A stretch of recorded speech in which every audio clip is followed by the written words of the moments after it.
Hello there, and welcome back to the Science Sleepy Minds. Tonight you are floating. Not in water, not in a dream, but in something far stranger and far more vast. Picture yourself untethered from every familiar thing. No ground beneath your feet, no sky above your head, no sound at all except the faintest electrical hum of instruments that have been running for nearly half a century. You're 19 billion kilometres from the nearest cup of coffee. You're Voyager 2, and you've been travelling since before most of the people listening to this were even born. You're the most distant human-made object on a trajectory that no one has ever taken before, heading for a place so remote that lonely doesn't even begin to cover it.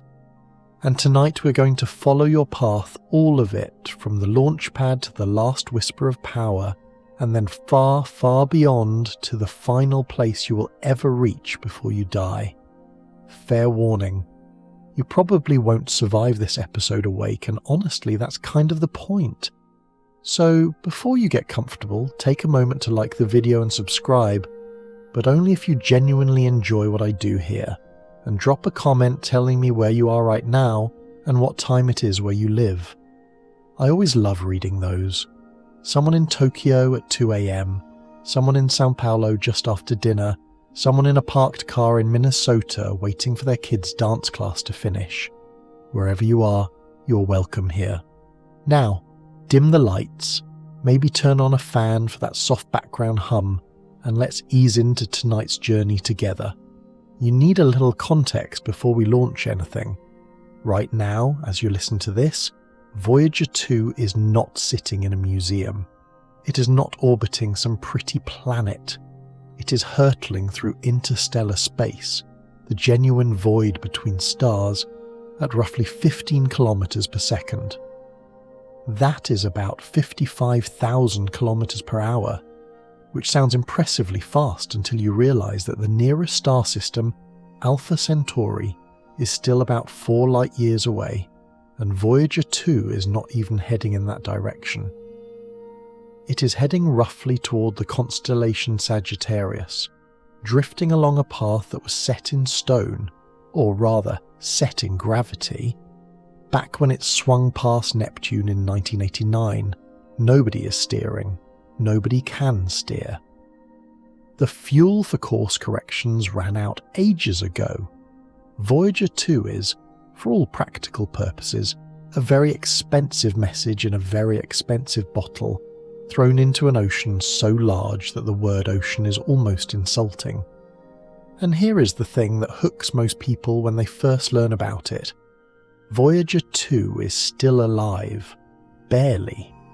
Its nuclear power source, 3 lumps of decaying plutonium-238, is still generating just enough electricity to keep a handful of scientific instruments ticking over, still sending data back to Earth in a whisper so faint that the receiving dishes need to be 70 meters across just to hear it.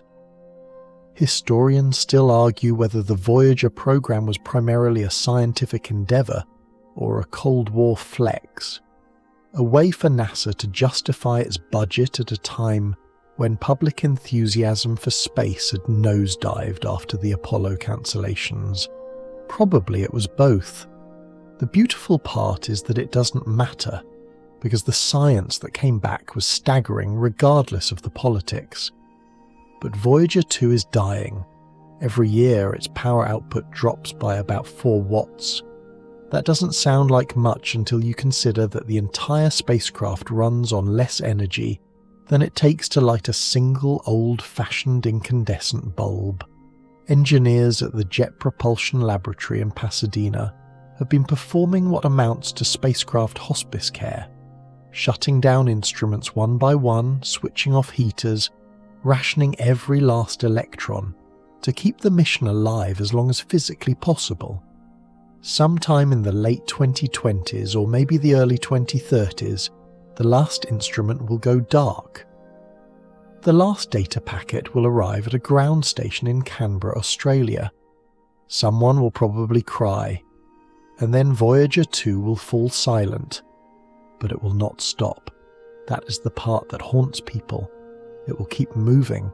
It will keep sailing through interstellar space at 15 kilometres per second, dead and dark and frozen, carrying a golden record full of music and greetings and diagrams that explain where Earth is. It will do this for thousands of years, tens of thousands, millions, and eventually, in a time frame so vast that human civilization is barely a blip at the start of it, Voyager 2 will reach the general neighbourhood of another star. Not because it is aiming for it, just because, given enough time, even a drifting bottle reaches a distant shore. That star, and the strange cold stretch of nothing that surrounds it, is the final place Voyager 2 will reach before it dies in every meaningful sense. And tonight, we're going to take the long way there. We're going to start at the very beginning, at a time when the spacecraft was just an idea scribbled on a chalkboard by a grad student who had noticed something remarkable about the planets, and we're going to ride alongside Voyager 2 through every single chapter of its life. The launch, the flybys, the storms and the rings and the moons that nobody expected. The heartbreaking moment it turned its camera around and looked back at home. The slow fade of its power, the silence, and then the drift. The long, impossibly long drift toward a destination it will never know it has reached. There is a quirky little footnote buried in the early mission files. The original Voyager design called for a 5-year mission. 5 years. The spacecraft has now been operating for nearly 50, which means it has exceeded its warranty by a factor of 10. If your car did that, you would bronze it. You settle in a little deeper. Your eyelids are already getting heavy, and that is fine. This is going to be a long, slow ride through the quietest neighbourhood in the universe, and you do not need to be awake for every kilometre. Just let the story carry you. The year is 1965, and a young aerospace engineer named Gary Flandreau is sitting in a cramped office at the Jet Propulsion Laboratory, doing something that sounds almost comically old-fashioned today. He's plotting planetary positions by hand. No fancy simulation software, no real-time 3-dimensional model spinning on a screen. Just paper, pencils, reference tables, and a brain that happens to be very good at orbital mechanics. What Flandreau discovers is the kind of thing that makes your spine tingle even now. He realises that in the late 1970s, Jupiter, Saturn, Uranus and Neptune will line up in a configuration that only occurs once every 176 years. 176 years. The last time the geometry was this favourable, Napoleon was still alive and electricity was a parlour trick. Flandreau understands immediately that a single spacecraft, launched at the right moment with the right trajectory, could use the gravity of each planet to sling itself to the next one, visiting all 4 gas and ice giants in a single, sweeping arc. He calls it the Grand Tour, and it is, without exaggeration, one of the most elegant ideas in the history of space exploration. You lean back and think about that for a moment. A once in 176 years alignment. If NASA misses this window, nobody alive will get another shot. Not their children, not their grandchildren. By the time the planets line up again, it will be the 22nd century, and who knows what humanity will look like then, or whether it will still exist at all. The pressure is exquisite, and the politics are terrible. It is the late 1960s and early 1970s. The Vietnam War is draining the national budget, Apollo is winding down, and Congress is not exactly in the mood to write blank checks for space. The original Grand Tour proposal calls for 4 spacecraft, 2 for a Jupiter-Saturn-Pluto route, and 2 for a Jupiter-Saturn-Uranus-Neptune path. Congress takes one look at the price tag and basically says, that's adorable, but no.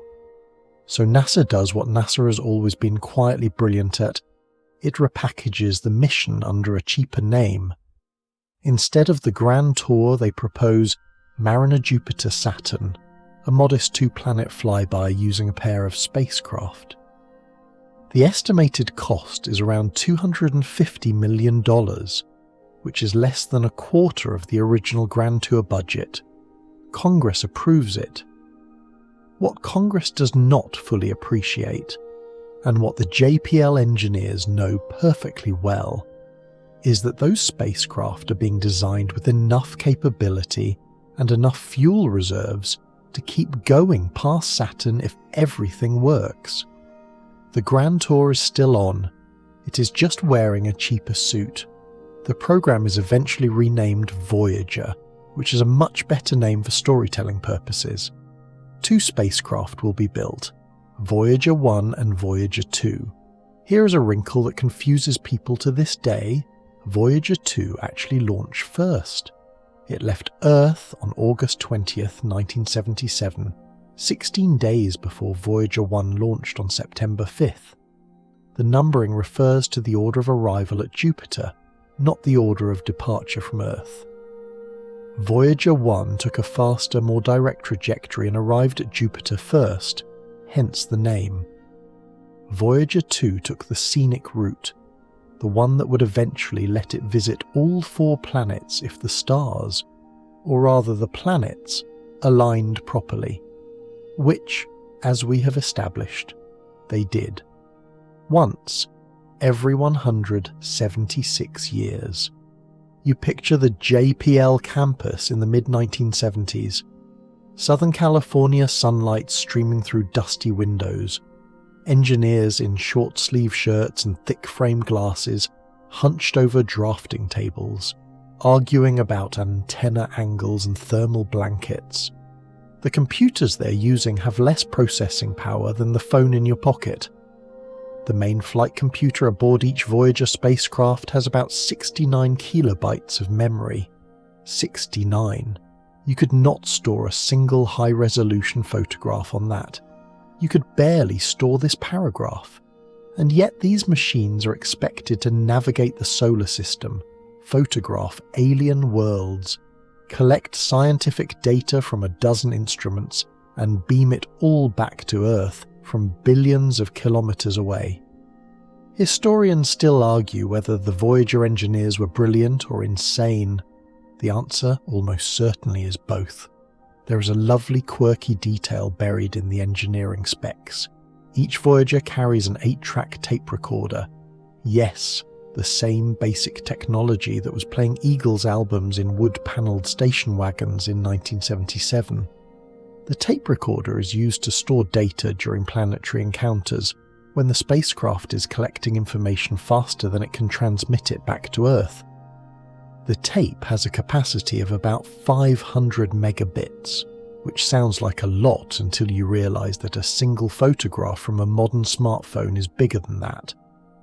But in 1977, it is state-of-the-art, and it works. The Voyager 2 tape recorder will still be functioning decades later, long after every 8-track player on Earth has become a thrift store curiosity. The spacecraft itself is not much to look at. The main body is a 10-sided aluminium bus, about the size of a compact car.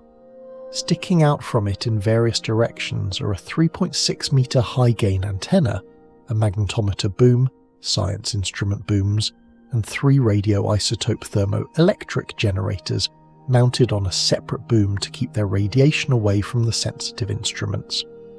The whole thing weighs 825 kilograms, which is less than a grand piano, less than most motorcycles with a rider on them, and this fragile, lightweight, underpowered little machine is about to be thrown at the largest planets in the solar system, slung around them at terrifying speeds, and then flung out of the solar system entirely on a one-way trip to forever. Nobody is pretending this is going to be easy. But the window is open, the alignment is right, and the rocket is on the pad. You take a breath, long, slow, and you wait for the countdown. The thing that strikes you lying here in the dark is how much of the Voyager story is about timing, the planetary alignment that happens once in 2 lifetimes, the budget battles that nearly killed it, the engineering decisions made under deadline pressure that will determine whether the spacecraft survives for 5 years or 50.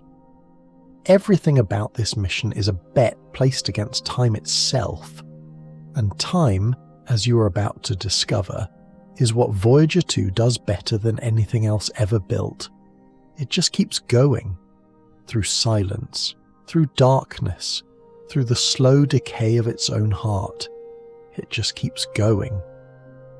You're standing, in your imagination anyway, inside a clean room at the Jet Propulsion Laboratory in Pasadena, California, sometime in 1976.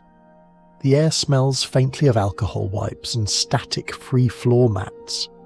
Everyone around you is wearing white bunny suits, those full body coveralls with hoods and booties that make grown adults look like oversized marshmallows. On the workbench in front of you sits Voyager 2, or rather the pieces that will become Voyager 2, and the first thing that strikes you is how small it is. You've been imagining something grand, a gleaming muscular machine bristling with futuristic technology. What you see instead is something that looks like a particularly ambitious science fair project. A 10-sided aluminium box, some gangly booms, a dish antenna that looks like an oversized satellite TV receiver, and a lot of wiring held in place with what appears to be extremely expensive tape. The engineers around you are performing what they call integration and testing, bolting the spacecraft together, plugging things in, shaking it on vibration tables to simulate launch, blasting it with sound to mimic the roar of the rocket, baking it in thermal vacuum chambers to simulate the cold of space. Every single component has to work perfectly the first time, because once this thing leaves Earth, nobody is going up to fix it. There are no service calls in interstellar space, no roadside assistance beyond Neptune. If a circuit fails, if a valve sticks, if a software glitch corrupts the wrong byte at the wrong moment, the mission is over. The pressure on these engineers is the kind that gives people ulcers and divorce papers in the same fiscal quarter. Let's talk about the brain of this spacecraft, because it is simultaneously impressive and laughable by modern standards. The main flight computer, the command computer subsystem, uses what is called a plated wire memory, a technology so old that most computer science students today have never heard of it. It has about 69 kilobytes of memory and can execute about 80,000 instructions per second. Your average digital wristwatch from a cereal box prize is more powerful.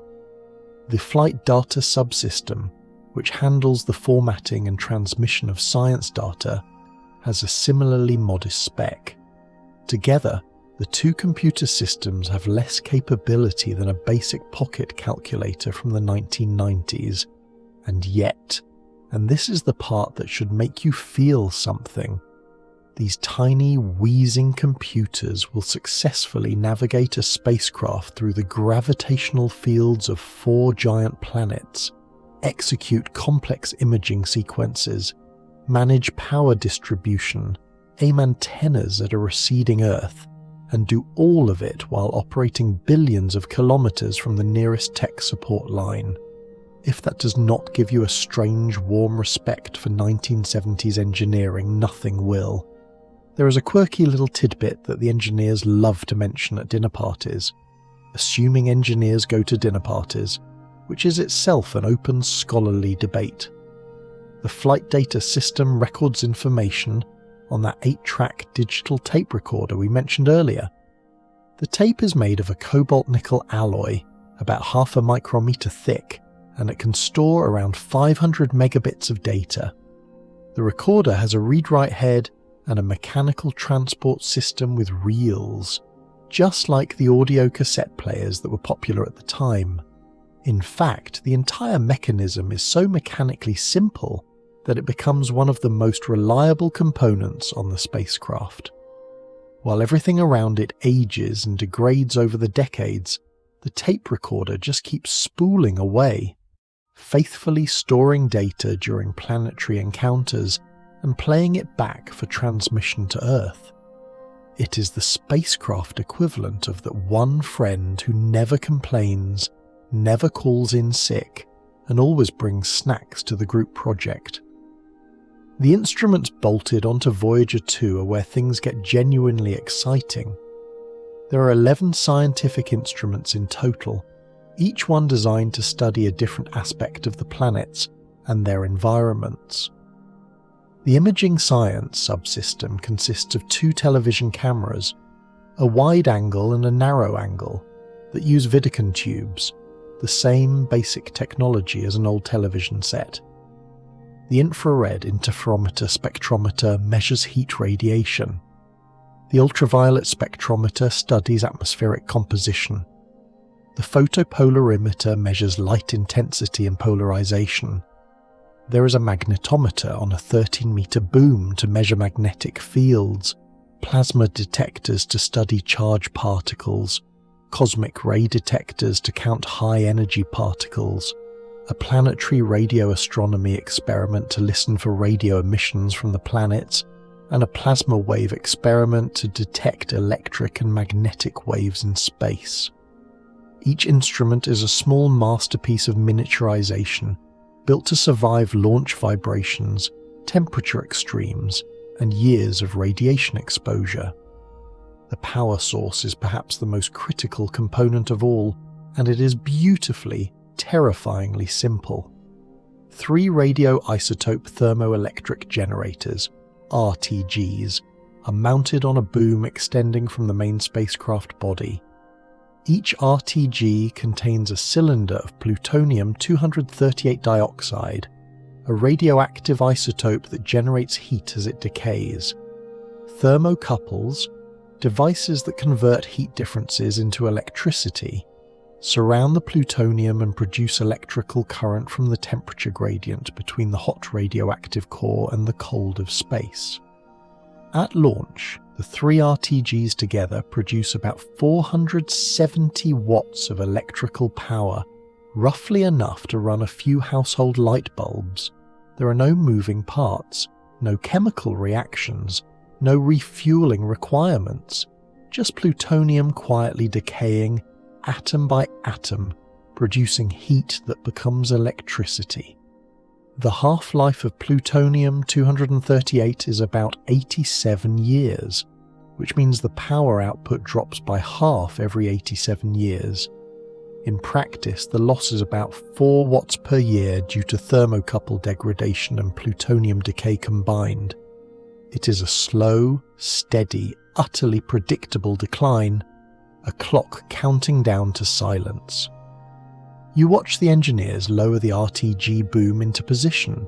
Someone makes a joke about glowing in the dark. Someone else makes a joke about the paperwork required to handle weapons-grade nuclear material. The mood is tense but excited. These people know they are building something unprecedented. Not just a spacecraft, but a time capsule, a message, a gesture of optimism so grand that it borders on absurd. A thing made of aluminium and plutonium and magnetic tape, designed to outlast everything its builders will ever know. You breathe deeply. The clean room hums. Voyager 2 sits on the bench, waiting to be bolted together, waiting to be born. August 20th, 1977, Cape Canaveral, Florida.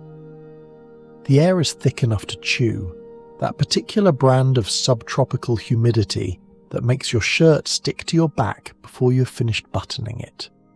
You're standing, or sitting, or craning your neck from whatever vantage point your imagination has assigned you, watching a Titan IIIe Centaur rocket on Launch Complex 41. It is painted white and burnt orange, and it stands about 48 meters tall, which is modest by Saturn V standards, but still tall enough to make your stomach flip when you look up at it.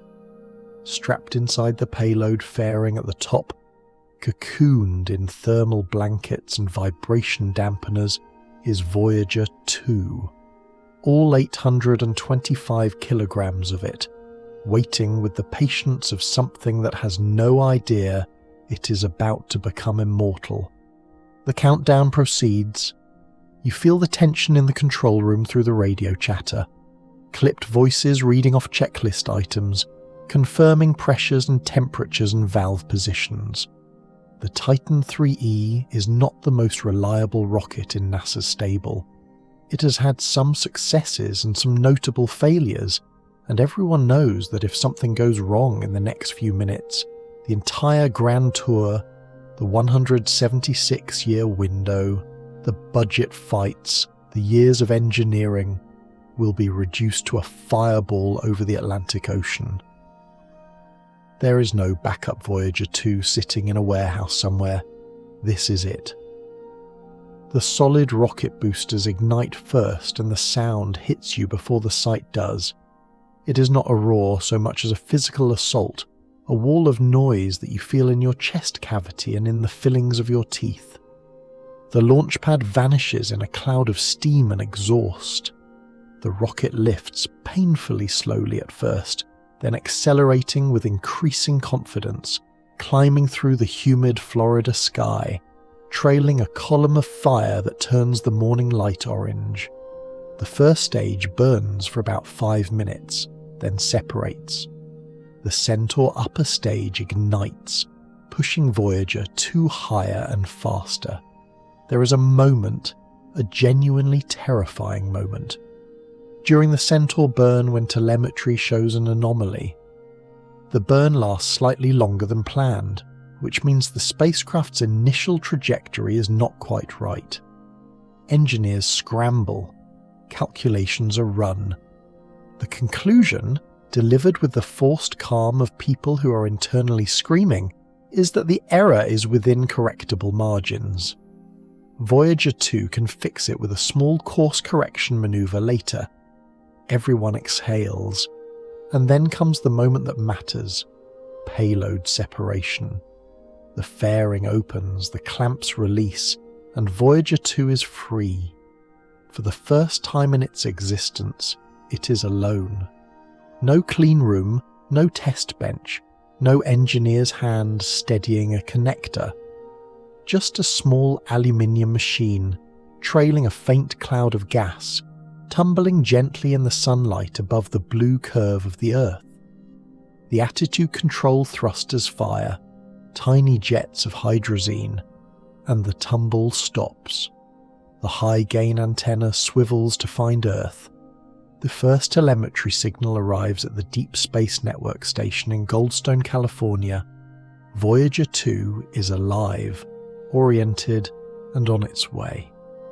You settle back and consider what "on its way" actually means in this context. The spacecraft is moving fast, about 36 kilometres per second relative to the Sun at this point, but its first target, Jupiter, is still roughly 630 million kilometres away. At its current velocity, the trip will take about 16 months. 16 months of drifting through the inner solar system, crossing the asteroid belt, which, contrary to what science fiction has taught you, is mostly empty space. The odds of hitting an asteroid are literally astronomical, in the most literal use of that word possible, and then falling toward the gravitational embrace of the largest planet in the solar system. During those 16 months, Voyager 2 is not idle. The science instruments are turned on and calibrated. The cameras take test images of stars and distant planets to verify pointing accuracy. The magnetometer measures the interplanetary magnetic field. The cosmic ray detector counts high-energy particles streaming in from beyond the solar system. Engineers on the ground upload new software, patches and improvements that were still being written when the spacecraft launched. In 1977, the idea of remotely updating software on a spacecraft that is already millions of kilometers away is cutting edge. Decades later, it will save the mission more than once. There is a wonderful historical fact that anchors this moment in time. On the day Voyager 2 launched, Elvis Presley had been dead for exactly 4 days. The King of Rock and Roll died on August 16, 1977, and 4 days later, humanity sent a spacecraft carrying a golden record that included Chuck Berry's Johnny B. Good on a journey out of the solar system. The symmetry is almost poetic. One king dies, and another kind of music is set free to travel forever. Historians still argue whether the timing was coincidence or cosmic irony.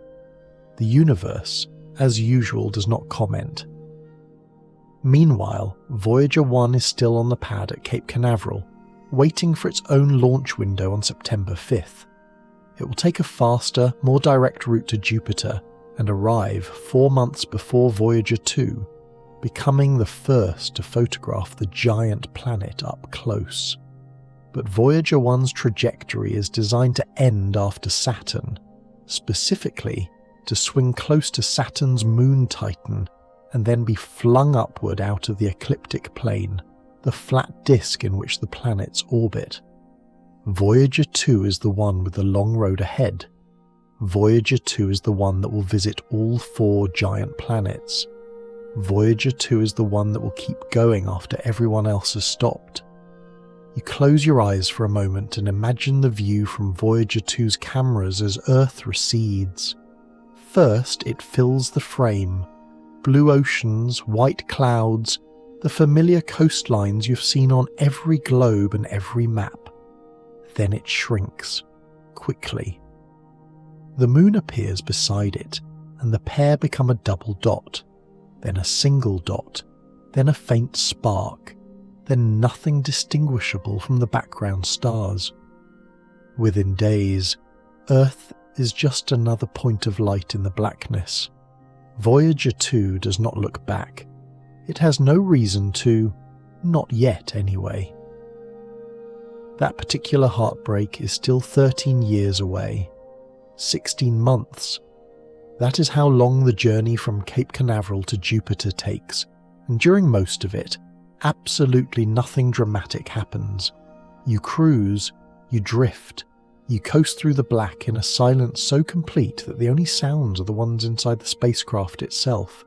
The faint hum of electronics, the occasional click of a relay switching, the mechanical whisper of the tape recorder spooling through a calibration sequence.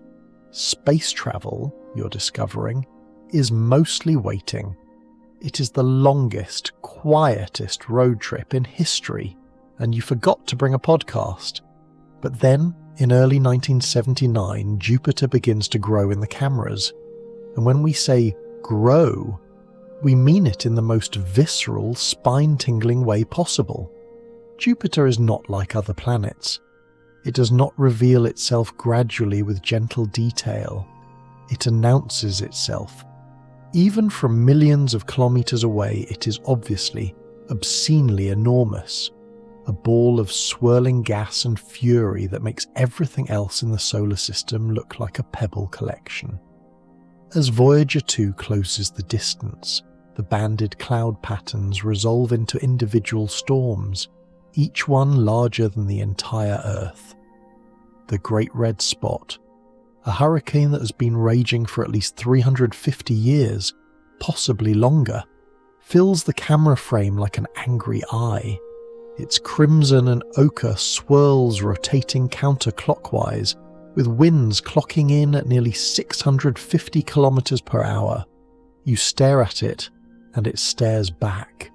And for a moment you genuinely understand why ancient civilizations named this planet after the king of their gods. Voyager 2 arrives at its closest approach to Jupiter on July 9th, 1979, passing within 570,000 kilometers of the cloud tops. Voyager 1 was here 4 months earlier and sent back stunning images. But Voyager 2's encounter is different in important ways.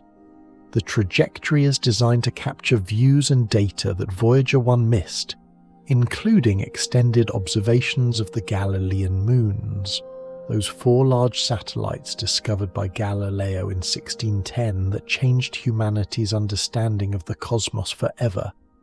Io, Europa, Ganymede, and Callisto, 4 worlds, each utterly different from the others, orbiting a planet so massive that its gravitational field generates tidal forces capable of melting rock. And it is Io that delivers the mission's first genuine jaw-drop moment. Voyager 1 had already discovered that Io is volcanically active, the first body other than Earth where active volcanism had ever been observed. But Voyager 2 catches Io in the act even more dramatically. The cameras capture enormous volcanic plumes erupting from the surface, fountains of sulfur and sulfur dioxide shooting hundreds of kilometers above the moon's tortured landscape. The surface itself is a psychedelic nightmare of orange, yellow, red and black, a world constantly resurfacing itself with lava flows and volcanic debris. There are no impact craters on Io because they get buried almost as fast as they form. The entire moon looks like a pizza that somebody left in the oven way too long, and in fact, one NASA scientist reportedly described it exactly that way, calling it the Pizza Moon, a nickname that has stuck with an affection that is borderline inappropriate for a peer-reviewed institution. Europa, by contrast, is Io's polar opposite, a smooth, ice-covered world crisscrossed with reddish-brown lines that look like veins on a bloodshot eye. Voyager 2's images confirm what Voyager 1 hinted at. The ice shell appears to be relatively thin and relatively young, suggesting that something underneath is warm enough to keep it from freezing solid. That something, scientists will later confirm with near certainty, is a global subsurface ocean of liquid water, more water than all the oceans on Earth combined, hidden beneath a shell of ice in the frozen outer solar system. The implications for the search for life are staggering, and they will drive decades of future mission planning. But in 1979, Voyager 2 simply photographs the surface, records the data and moves on. It has a schedule to keep. Ganymede turns out to be the largest moon in the entire solar system, bigger than the planet Mercury, with a surface split between ancient, dark, cratered terrain and younger, lighter, grooved regions that suggest tectonic activity. Callisto, the outermost Galilean moon, is the most heavily cratered object in the solar system, its surface a record of billions of years of bombardment, untouched by the geological renewal that reshapes its siblings. Each moon is a world unto itself, and Voyager 2 gives humanity its first real look at all of them. But the Jupiter encounter is not just about pretty pictures. The science instruments are feasting. The magnetometer maps Jupiter's enormous magnetic field, which is 20,000 times stronger than Earth's and extends millions of kilometers into space, creating a magnetosphere so large that if you could see it from Earth, it would appear wider than the full moon. The plasma detectors measure the soup of charged particles trapped in this magnetic field, a radiation environment so intense that it would kill a human in minutes. The radio science experiment probes Jupiter's atmosphere by measuring how the spacecraft's radio signal bends as it passes behind the planet, revealing temperature and pressure profiles at different depths. And then comes the gravity assist, the whole reason Voyager 2 is here. Jupiter's immense gravitational field grabs the spacecraft, accelerates it, and flings it in a new direction, like a cosmic slingshot. Voyager 2 gains about 10 kilometers per second of velocity, and its trajectory bends sharply towards Saturn. The maneuver costs zero fuel. It is pure orbital mechanics, pure physics. The elegant trick that Gary Flandreau identified on his paper charts back in 1965. Without it, reaching Saturn, let alone Uranus and Neptune, would require a rocket so large that no country on Earth could afford to build it. With it, Voyager 2 just borrows a little bit of Jupiter's orbital momentum. Jupiter, being so massive, does not notice the loss. It is the equivalent of a freight train being slowed by a mosquito, and sails onward. You feel the acceleration in your imagination, that subtle shift from coasting to being pulled, then flung. Jupiter shrinks behind you. The great red spot fades to a smudge. The volcanic plumes of Io wink out. Europa's cracked ice becomes a dot. You are heading for the rings of Saturn now, and the trip will take about 2 years. You settle in. The stars do not move. They never move. That is the strangest part of deep space travel. No matter how fast you're going, the view out the window never changes. Only the instruments tell you that you are moving at all. 2 years pass. 2 years of drifting. 2 years of calibrating instruments. 2 years of engineers in Pasadena uploading software patches and arguing about trajectory refinements over lukewarm coffee. And then Saturn appears. Not gradually, not gently.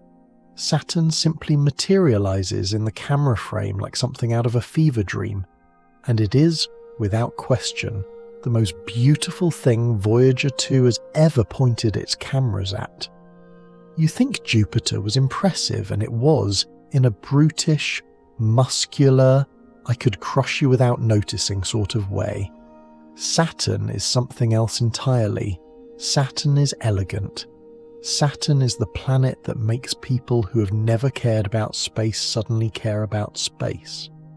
And it is all because of the rings. The rings of Saturn had been observed through telescopes since Galileo first spotted them in 1610, although he had no idea what he was looking at. He thought Saturn might have ears or handles. Kristen Huygens figured out they were rings in 1655, and Giovanni Cassini identified the famous gap in them, the Cassini division, in 1675. But nobody was prepared for what those rings looked like up close. As Voyager 2 approaches in August 1981, the cameras reveal that the handful of rings visible from Earth are actually thousands upon thousands of individual ringlets, nested inside each other like the grooves on a vinyl record. Some are bright, some are dark, some are kinked and braided in ways that defy easy explanation.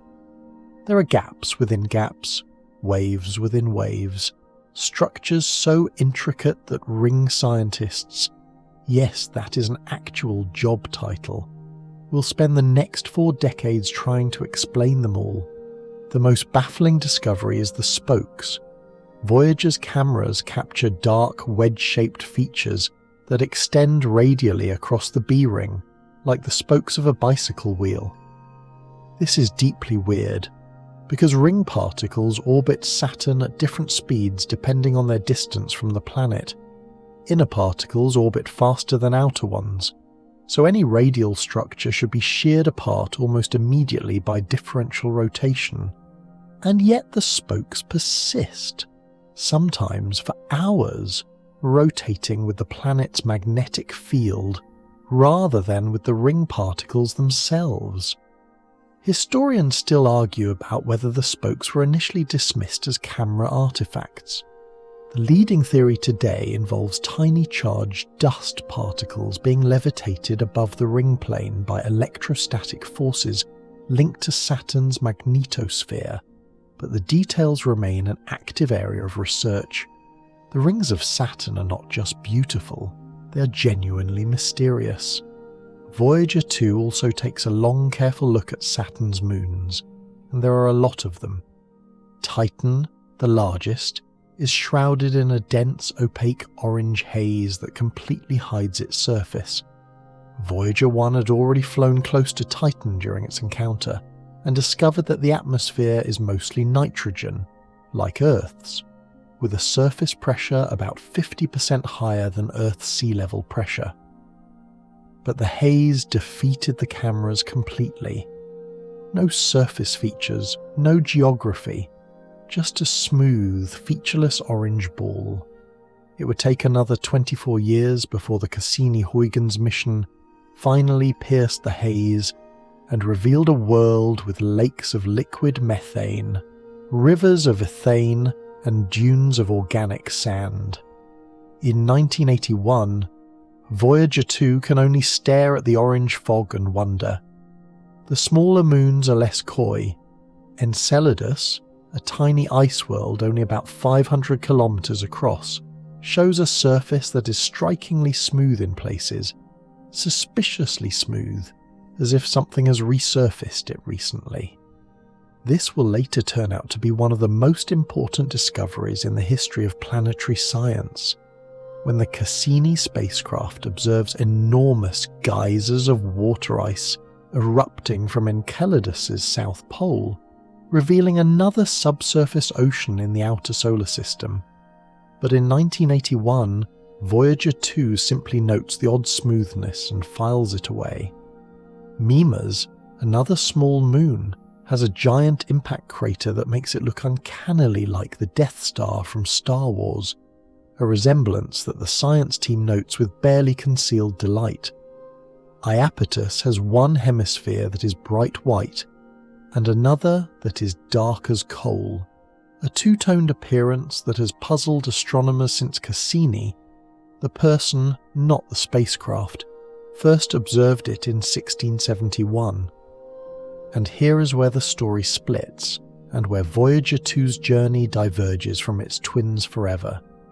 Voyager 1 uses its Saturn flyby to swing close to Titan, and the gravitational kick sends it arcing upward, out of the ecliptic plane, northward into interstellar space. Its planetary mission is over. It will never visit another world. Voyager 2, however, has been threaded through Saturn's gravitational field on a trajectory that sends it onward, deeper into the outer solar system toward a planet that no spacecraft has ever visited, toward Uranus. This is the moment where the Voyager 2 mission transforms from impressive to historic. If the spacecraft had stopped at Saturn, it would still be one of the greatest missions in the history of exploration. But it does not stop. The Grand Tour, the real one, the one that Gary Flandreau sketched out on paper in 1965, the one that Congress said was too expensive, the one that NASA smuggled through under a cheaper name, is about to enter its most audacious phase. The next planet is 4.5 years away. 4.5 years of empty space, no targets, no landmarks, nothing but the faint hiss of cosmic rays and the slowly weakening signal from a planet called home. Remember that 8-track tape recorder? It is still working. Remember those 69 kilobytes of computer memory? Still enough.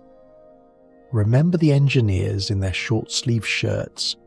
They are a little greyer now, a little more tired, but they are still there, still watching, still listening. Voyager 2 sails on. You're now in the longest, emptiest stretch of the entire mission, and it is tempting to fast forward through it, but let's not. Let's sit with it for a moment, because the emptiness is part of the story. For 4.5 years, from August 1981 to January 1986, Voyager 2 crosses the vast, featureless gulf between Saturn and Uranus. Nothing happens. That is not an exaggeration or a dramatic device. Genuinely nothing happens. The cameras are powered down to save energy. The instruments hum along, measuring the solar wind and counting cosmic rays, but there is nothing to photograph, nothing to orbit, nothing to fly past. The spacecraft is a bullet in the dark, and the target is still 1 billion kilometers away. On Earth, things change. Ronald Reagan wins a second term. The Space Shuttle Challenger disaster shakes NASA to its core. Compact discs replace vinyl. The Berlin Wall still stands but is beginning to crumble from within. The engineers who built Voyager 2 are now senior managers or retirees, replaced by a younger generation who inherited the mission and learned its quirks from manuals and from the grey-haired veterans who stuck around because they could not bear to let go. The Deep Space Network dishes rotate faithfully, tracking a signal that gets weaker with every passing month. And then, on January 24th, 1986, just 4 days before the Challenger shuttle explodes on live television, Voyager 2 arrives at Uranus. The timing is, in retrospect, almost cruelly ironic. On the same week that one NASA program experiences its greatest tragedy, another achieves its most improbable triumph. Voyager 2 becomes the first, and as of this recording, still the only spacecraft to visit Uranus. Let that settle. In all the decades since, with all our technological advances, nobody has gone back. Voyager 2's encounter is the only close-up data we have.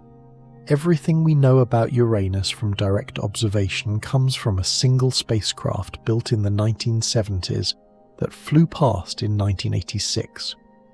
Historians still argue whether the lack of a follow-up mission is due to budget constraints, political priorities, or the fact that Uranus is simply too far away and too weird to generate enough public excitement to justify the cost. And Uranus is weird. That's not a juvenile joke. It is a genuine scientific assessment. The planet is tilted on its side, rolling along its orbit like a ball rather than spinning like a top. Its axial tilt is about 98 degrees, which means its poles take turns pointing almost directly at the Sun. When Voyager 2 arrives, the South Pole is facing sunward, which means the spacecraft is essentially flying toward a bullseye. Nobody's entirely sure why Uranus is tilted this way.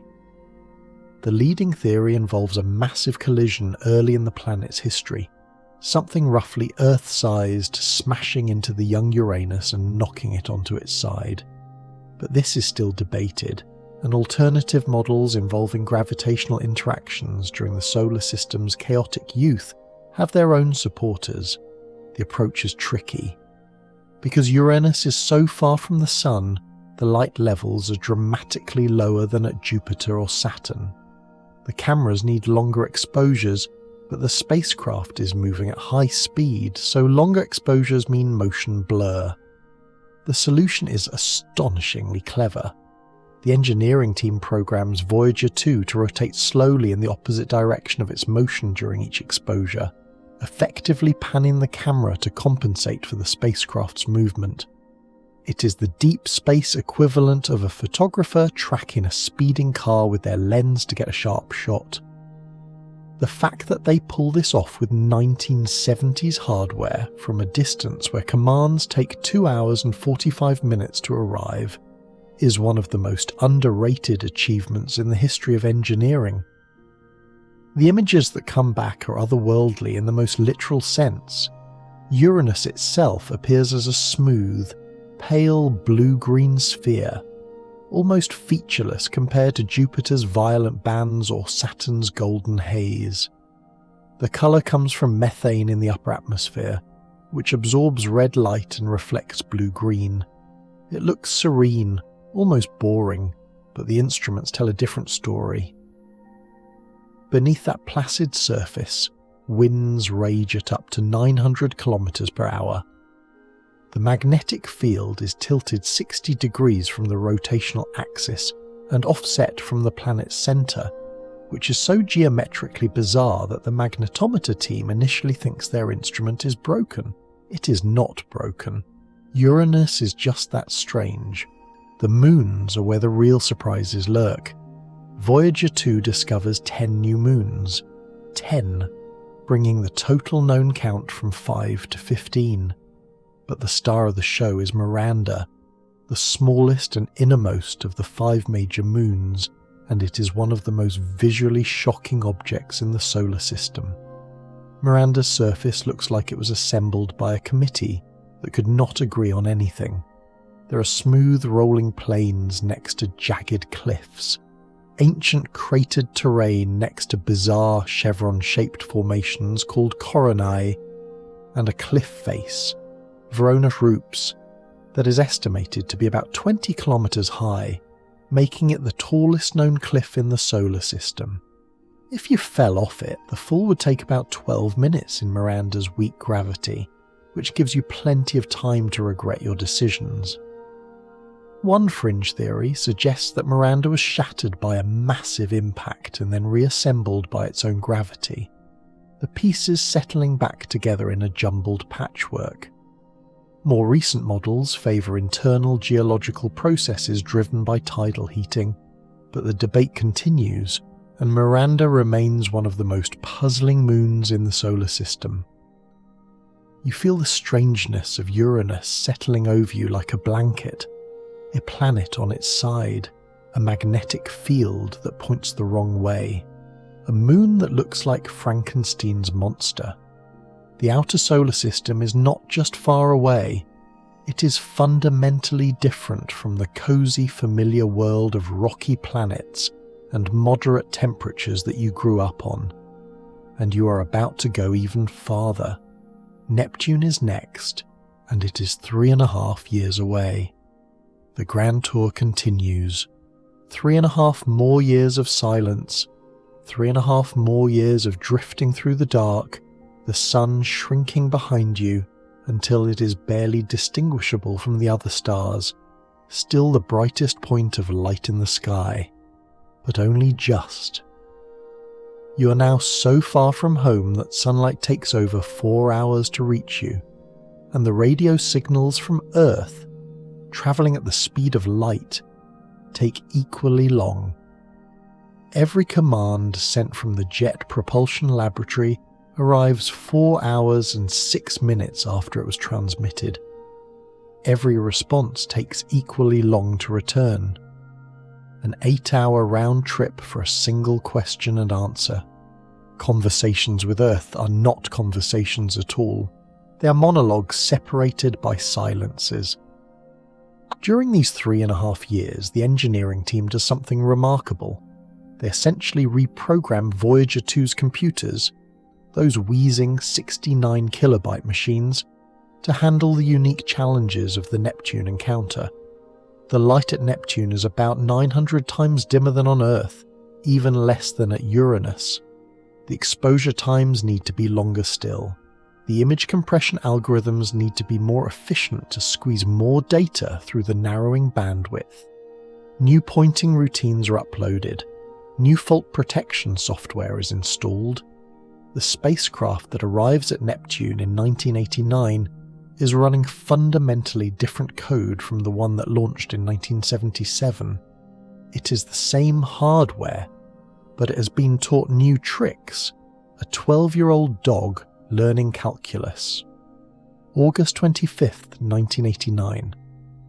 Voyager 2 reaches Neptune, and this encounter is the riskiest of the entire mission.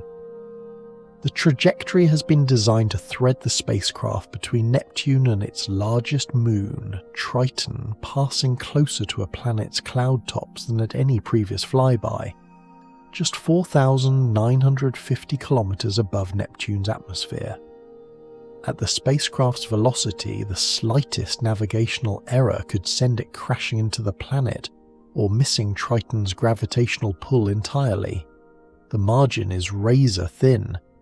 The navigation team, working with those 8-hour communication delays, has to trust their calculations and the spacecraft's ability to execute them autonomously. There is no real-time correction possible. By the time they see what happens, it has already happened. What happens is perfection. Voyager 2 nails the flyby. The cameras capture Neptune in stunning detail, and the planet is a revelation. Unlike the bland blue-green marble of Uranus, Neptune is dynamic and violent. A deep azure world streaked with white clouds of methane ice crystals, and dominated by an enormous storm system called the Great Dark Spot. The spot is roughly the size of Earth, eerily similar in appearance to Jupiter's Great Red Spot, but dark rather than red. and it has wind speeds that are frankly insane. The fastest winds ever measured in the solar system, up to 2,100 kilometres per hour, are clocked in Neptune's atmosphere. 2,100. That is supersonic, on a planet that receives virtually no heat from the sun. Historians still argue about where Neptune gets the energy to drive such extreme weather, given that it is so far from the sun that it receives about 1,000 times less solar energy than Earth. The answer appears to involve internal heat. Neptune radiates about 2.5 times more energy than it receives from the sun, but the mechanism is not fully understood. The Great Dark Spot itself proves to be ephemeral. When the Hubble Space Telescope observes Neptune a few years later, the spot has vanished, replaced by a new storm in the northern hemisphere. Neptune's atmosphere is a roiling, ever-changing canvas, and Voyager 2 captured it at a single, unrepeatable moment. And then there is Triton. If Miranda was the patchwork monster, Triton is the Ice Queen. Voyager 2's cameras reveal a world unlike any other, a frozen landscape of nitrogen and methane ices, crisscrossed with ridges and depressions that give it a texture resembling the skin of a cantaloupe melon. The South Polar Cap is covered in pinkish-tinged nitrogen frost, and erupting from it are active geysers, plumes of nitrogen gas and dark particulates shooting up to 8 kilometres above the surface and trailing downwind for over 100 kilometres. Active geysers. On a moon where the surface temperature is minus 235 degrees Celsius, just 38 degrees above absolute zero. The idea that geological activity can occur at such extreme cold is, in 1989, genuinely shocking. Triton is also weird in a deeper structural sense. It orbits Neptune backwards, retrograde in the jargon, which means it is almost certainly a captured object, a refugee from the Kuiper belt that wandered too close to Neptune and was grabbed by its gravity. This capture process would have been catastrophically violent, involving enormous tidal heating that may have given Triton a subsurface ocean at some point in its history. Whether that ocean still exists is one of the most tantalizing unanswered questions in planetary science. You feel the weight of this moment. Voyager 2 has now visited all 4 giant planets: Jupiter, Saturn, Uranus and Neptune, the only spacecraft in history to do so. The grand tour is complete. Gary Flandreau's 1965 vision, scribbled on paper charts in a cramped JPL office, has been fulfilled. The 176-year window has been used. Congress got more than it paid for. And now, as Neptune recedes behind you and Triton's geysers fade to pinpricks, a new question emerges. One that has been lurking in the background since the beginning. What happens now? Where does Voyager 2 go when there are no more planets to visit? The answer is simple and vast and terrifying. It goes out, it keeps going out, and it never comes back. There is a photograph that you have almost certainly seen, even if you do not remember where. It is a tiny streak of pale light, barely visible against a background of scattered sunbeams and black void. It is Earth, seen from a distance of about 6 billion kilometres, captured on February 14th, 1990, by Voyager 1. Not Voyager 2, Voyager 1. This is a distinction that matters, and we'll get to why in a moment. The photograph is known as the pale blue dot, and it is arguably the most famous image ever taken by any spacecraft. Not because it is technically impressive, it is actually quite poor by any photographic standard, a smear of pixels in a sunbeam, but because of what it means. Carl Sagan, the astronomer and author and television presenter, who was perhaps the most gifted science communicator of the 20th century, had campaigned for years to convince NASA to turn Voyager 1's cameras around and take one last photograph of Earth. NASA was reluctant. The cameras were designed to photograph planets, not to take selfies from the edge of the solar system. Pointing them back toward the inner solar system meant aiming them close to the Sun, which risked damaging the Vidicon tubes. And what scientific value would the image have? Earth would be a single pixel, maybe less. But Sagan persisted, and eventually NASA agreed, and on Valentine's Day 1990, Voyager 1 turned its camera backward and captured a series of images that became known as the family portrait. Wide-angle shots showing the positions of 6 planets. The most famous image from that sequence is the one showing Earth as a tiny point of light, caught in a ray of scattered sunlight. Sagan later wrote about it with a poetic intensity that has rarely been matched. He described Earth as a mote of dust suspended in a sunbeam. He talked about every human who ever lived having lived their entire life on that tiny point. Every war, every act of love, every invention, every extinction, all of it confined to a pixel. The passage has become one of the most quoted pieces of science writing in history, and if you've never read it, you should. But not right now. Right now, you should be getting sleepy. Here is the thing that catches most people off guard. Voyager 2 did not take its own pale blue dot photograph. By the time the family portrait was taken, Voyager 2's camera platform had already been turned off. The cameras were shut down shortly after the Neptune encounter to save power for the instruments that would still be useful in the interstellar mission ahead: the plasma detectors, the magnetometer, the cosmic ray counter. There was no scientific reason to keep the cameras running. There was nothing left to photograph. The decision was logical, practical, and correct, and it still makes you a little sad if you think about it for too long. So Voyager 2 never looked back. It never saw Earth as a pale blue dot. It never had its own sentimental moment of farewell. It simply flew past Neptune, completed its planetary mission, and kept going. Outward. Always outward. With its cameras dark and its face turned permanently toward the void. There is something both admirable and heartbreaking about that. Voyager 1 got the poetry, Voyager 2 got the work. It is the cosmic equivalent of the sibling who stays late to clean up after the party, while the other one gives the toast. But Voyager 2 is not entirely without its farewell. As it leaves the planetary solar system behind, it carries with it the accumulated data from 4 planetary encounters, the most extensive survey of the outer solar system ever conducted by a single spacecraft. The science teams spend years processing the images and data. Entire textbooks are rewritten. Models of planetary formation are revised.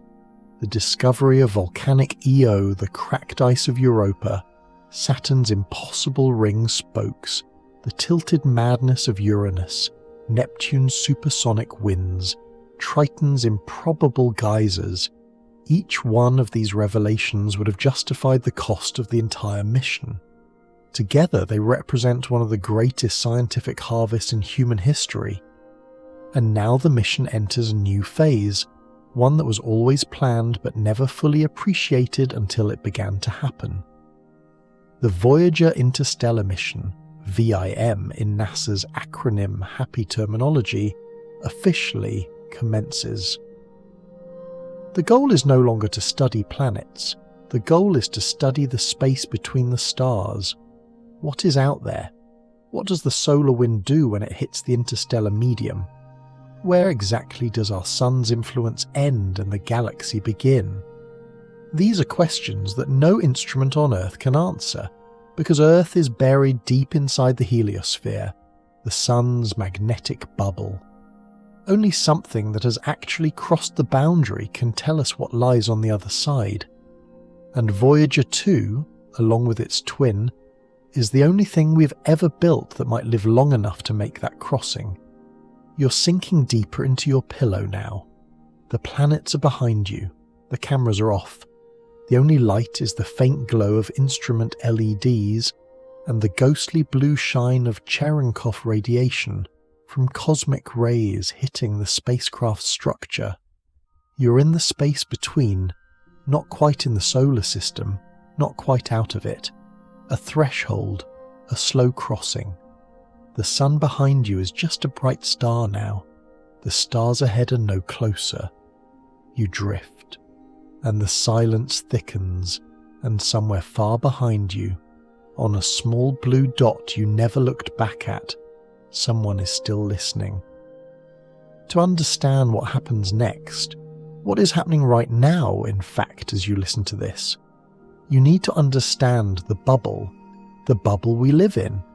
Not a metaphorical bubble, not a philosophical bubble, but an actual, physical, giant bubble made of magnetized plasma that surrounds our entire solar system and protects everything inside it from the worst of what the galaxy has to throw at us. It is called the heliosphere, and it is the sun's last and largest gift to its children. Here is how it works. The sun is constantly blowing. Not wind in the way you're used to, not molecules of nitrogen and oxygen pushing against your face, but a stream of charged particles, mostly protons and electrons, flying outward from the solar corona at speeds ranging from 300 to 800 kilometers per second. This is the solar wind, and it has been blowing since the sun ignited about 4.5 billion years ago. The solar wind carries the sun's magnetic field with it, stretching it outward like taffy being pulled, creating a vast magnetic environment, the heliosphere, that extends far beyond the orbit of Pluto. But the solar wind does not go on forever. It cannot. The galaxy is not empty. The space between stars is filled with its own material.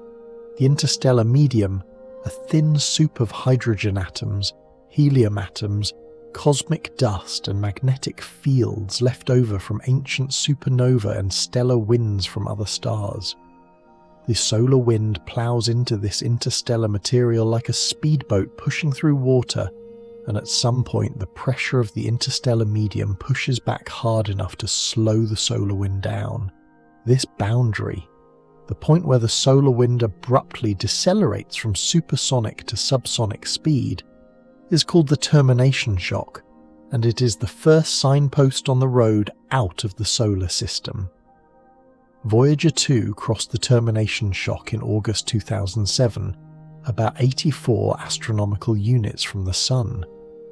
1 astronomical unit is the distance from the Earth to the Sun, about 150 million kilometres. So 84 astronomical units is roughly 12.5 billion kilometres. The crossing was detected by a sudden change in the solar wind speed, measured by the spacecraft's plasma instrument, a jump in the magnetic field strength, and an increase in the intensity of low-energy charged particles. It was like stepping through a curtain. On one side, the solar wind was fast and free. On the other, it was piled up, compressed, heated, and turbulent. You had entered the heliosheath, the thick, messy boundary layer between the solar system and interstellar space. The heliosheath is a strange place. The solar wind here has slowed to a crawl, but it has not stopped. It is being squeezed and deflected by the pressure of the interstellar medium, flowing sideways and eventually backward, like water hitting a wall and splashing to the sides. The magnetic field is compressed and tangled. The temperature of the plasma is higher than in the free-flowing solar wind, heated by the termination shock. It is chaotic and turbulent and unpredictable, and Voyager 2 spent more than 11 years travelling through it. its instruments recording every fluctuation and anomaly. There is a quirky detail that the space physics community loves. Voyager 1 crossed the termination shock in December 2004, about 3 years before Voyager 2, at a distance of about 94 astronomical units, 10 astronomical units farther out than Voyager 2's crossing. This difference is significant. It means the heliosphere is not a perfect sphere. It is squashed on one side, probably by the pressure of the local interstellar magnetic field, which pushes harder in some directions than others. The asymmetry was predicted by some models and disputed by others, and the fact that two spacecraft crossed the same boundary at different distances provided one of the first direct measurements of the heliosphere's lopsided shape.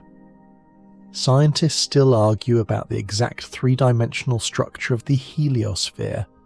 Is it shaped like a comet, with a long tail streaming behind the sun's direction of travel?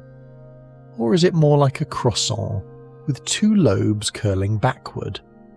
The data from Voyager 2's instruments has been central to this debate, and it is still not fully resolved. Beyond the heliosheath lies the heliopause, the true outer boundary of the sun's domain, the point where the solar wind finally gives way to the interstellar medium entirely. This is the edge, the real edge, not the edge of the planets. Pluto was left behind ages ago, not the edge of the sun's gravitational influence that extends much farther out to the hypothetical Oort cloud, but the edge of the sun's magnetic and particle influence, the boundary beyond which the sun's breath no longer blows. Crossing the heliopause means entering interstellar space, and for Voyager 2, that crossing is still a few years away at this point in the story. You lie there, imagining this invisible architecture, a star blowing a bubble, the galaxy pushing back, a thin, turbulent membrane separating inside from outside, familiar from foreign. And somewhere in that membrane, a tiny spacecraft the size of a compact car, carrying a golden record and a slowly dying heart of plutonium, measuring every wrinkle and fold of a boundary that no human hand will ever touch. It is the kind of image that makes you feel simultaneously enormous and microscopic, proud that your species built the thing, humbled that the thing is so unfathomably small against the scale of what it is measuring. Your breathing slows, the bubble holds. The crossing is coming. November 5th, 2018, a Monday. On Earth, it is the day before the United States midterm elections, and most of the planet is paying attention to politics. But in a windowless room at the Jet Propulsion Laboratory, a small group of scientists is staring at a data stream from an instrument that was built before most of them were born, and what they are seeing is making the hair on the backs of their necks stand up. The plasma science experiment aboard Voyager 2, an instrument that measures the density, speed and temperature of charged particles, is showing a dramatic, unmistakable change. The solar wind plasma, which has been a constant companion for the entire 41-year mission, has essentially vanished. In its place is something denser, slower and hotter. The particles hitting the detector are no longer the sun's. They belong to the galaxy. Voyager 2 has crossed the heliopause. It has left the heliosphere. It is in interstellar space. You might expect trumpets and champagne, and there was a certain amount of both, but the announcement was not made until December 2018, because the science team needed to be absolutely certain. This is not the kind of claim you make casually. Interstellar space. Only one other human-made object had ever been there, Voyager 1, which crossed its own version of the heliopause in August 2012. And Voyager 1's crossing had been controversial because its plasma instrument had stopped working years earlier. Without direct plasma measurements, the Voyager 1 team had to rely on indirect evidence. cosmic ray intensity increases, magnetic field changes, plasma wave detections, to argue that the crossing had occurred. Some scientists accepted it, others were skeptical. The debate was spirited, occasionally heated, and exactly the kind of argument that makes science healthy. Voyager 2's crossing, by contrast, was unambiguous. The plasma instrument was still working, one of the few still operational, and it provided a clean, clear, directly measured transition from solar wind plasma to interstellar plasma. The density jumped, the temperature changed, the flow direction shifted from outward to inward. It was like stepping from a warm room into a cold one. You did not need a thermometer to tell you something had changed, but it was nice to have one anyway. The crossing occurred at about 119 astronomical units from the Sun, roughly 18 billion kilometres. For context, Neptune, the last planet Voyager 2 visited, orbits at about 30 astronomical units. The heliopause is 4 times farther out than Neptune, and yet in the grand scheme of things it is pathetically close. The nearest star system, Alpha Centauri, is about 270,000 astronomical units away. Voyager 2 has barely stepped off the front porch, but it has stepped off, and that matters. It is in a new medium now, surrounded by particles and magnetic fields that originated not from our Sun but from other stars. Stars that exploded millions of years ago, flinging their guts across the galaxy, creating the thin, magnetized, slowly churning soup that fills the space between solar systems. There is a quirky wrinkle in the terminology that trips people up. When scientists say Voyager 2 is in interstellar space, they do not mean it has left the solar system.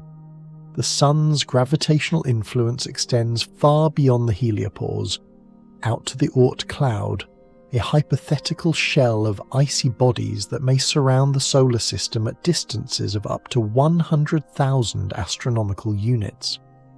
By that definition, Voyager 2 will not truly leave the solar system for another 30,000 years or so. What it has left is the heliosphere, the Sun's magnetic and particle bubble.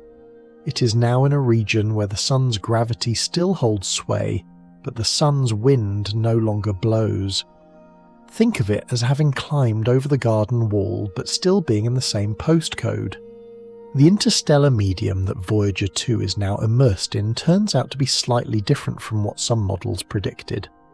The magnetic field just outside the heliopause is not oriented the way everyone expected. The plasma density is higher than some estimates. The temperature is consistent with predictions, but with some surprises in the details. These discrepancies are scientifically precious because they reveal things about the local interstellar environment that cannot be measured from inside the heliosphere. Every data point Voyager 2 sends back is, quite literally, the first direct measurement of its kind. No telescope, no satellite, no Earth-based instrument can replicate what Voyager 2's instruments are doing out there. It is measuring the galaxy from inside the galaxy, like a fish that has swum beyond the reef for the first time and is reporting back on what the open ocean actually feels like. Historians still argue about which of the two crossings, Voyager 1's in 2012 or Voyager 2's in 2018, was more scientifically important. Voyager 1 was first, which carries a certain symbolic weight. But Voyager 2 had the better instruments, which carries more scientific weight. The plasma data from Voyager 2's crossing has been more extensively cited in the literature, and the comparison between the two crossings, which happened at different locations and different distances from the Sun, has provided crucial insights into the three-dimensional structure of the heliopause. It is not a smooth, uniform boundary. It is lumpy, dynamic, and responsive to changes in the solar wind and interstellar pressure. The heliopause breathes, in a sense, expanding when the sun is active and contracting when it's quiet. Voyager 2's data has been central to this understanding. You're there now, in your mind's eye, on the other side. The solar wind is gone. The familiar hiss of the sun's breath has been replaced by a different kind of silence. Not quieter, exactly, but different. Stranger. The cosmic ray detectors are singing with particles that have crossed the galaxy to reach you. The magnetometer is measuring fields that were shaped by explosions that happened before the sun was born. You are outside. You are, in the truest navigational sense, somewhere new. And yet the stars ahead look exactly the same as they did from inside the bubble. The universe does not look different from interstellar space. It just feels different, in ways that only very sensitive instruments can detect. You breathe, you drift. The bubble is behind you now. There is nothing ahead but time. So what is out here? What is the interstellar medium actually like? You have been told it is a void, an emptiness, the space between stars where nothing exists, and that description is, charitably speaking, completely wrong. The interstellar medium is not empty. It is just empty by the standards of anything you have ever experienced on Earth. If you could scoop up a cubic centimetre of the air in the room where you're lying right now, you would capture about 25 quintillion molecules.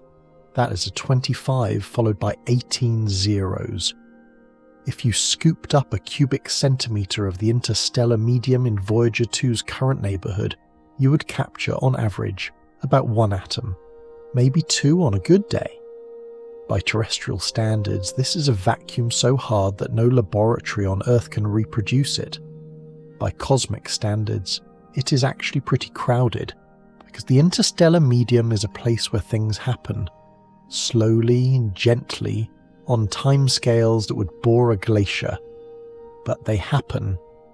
The dominant ingredient is hydrogen, the simplest and most abundant element in the universe. About 90% of the atoms in the interstellar medium are hydrogen, and most of them are in their neutral form, a single proton with a single electron. The remainder is mostly helium, with trace amounts of heavier elements.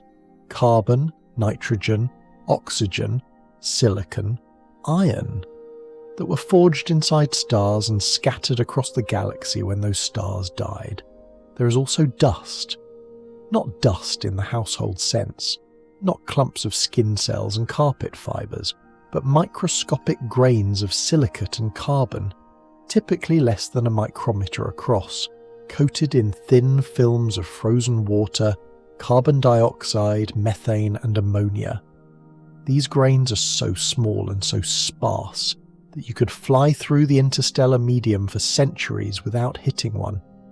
But collectively, they are responsible for some of the most beautiful phenomena in astronomy. It is interstellar dust that makes nebulae glow. It is interstellar dust that blocks our view of the galactic centre. It is interstellar dust that, billions of years ago, clumped together to form the planets, the moons, the rocks, the water, and eventually you. The interstellar medium is also magnetized. Not strongly.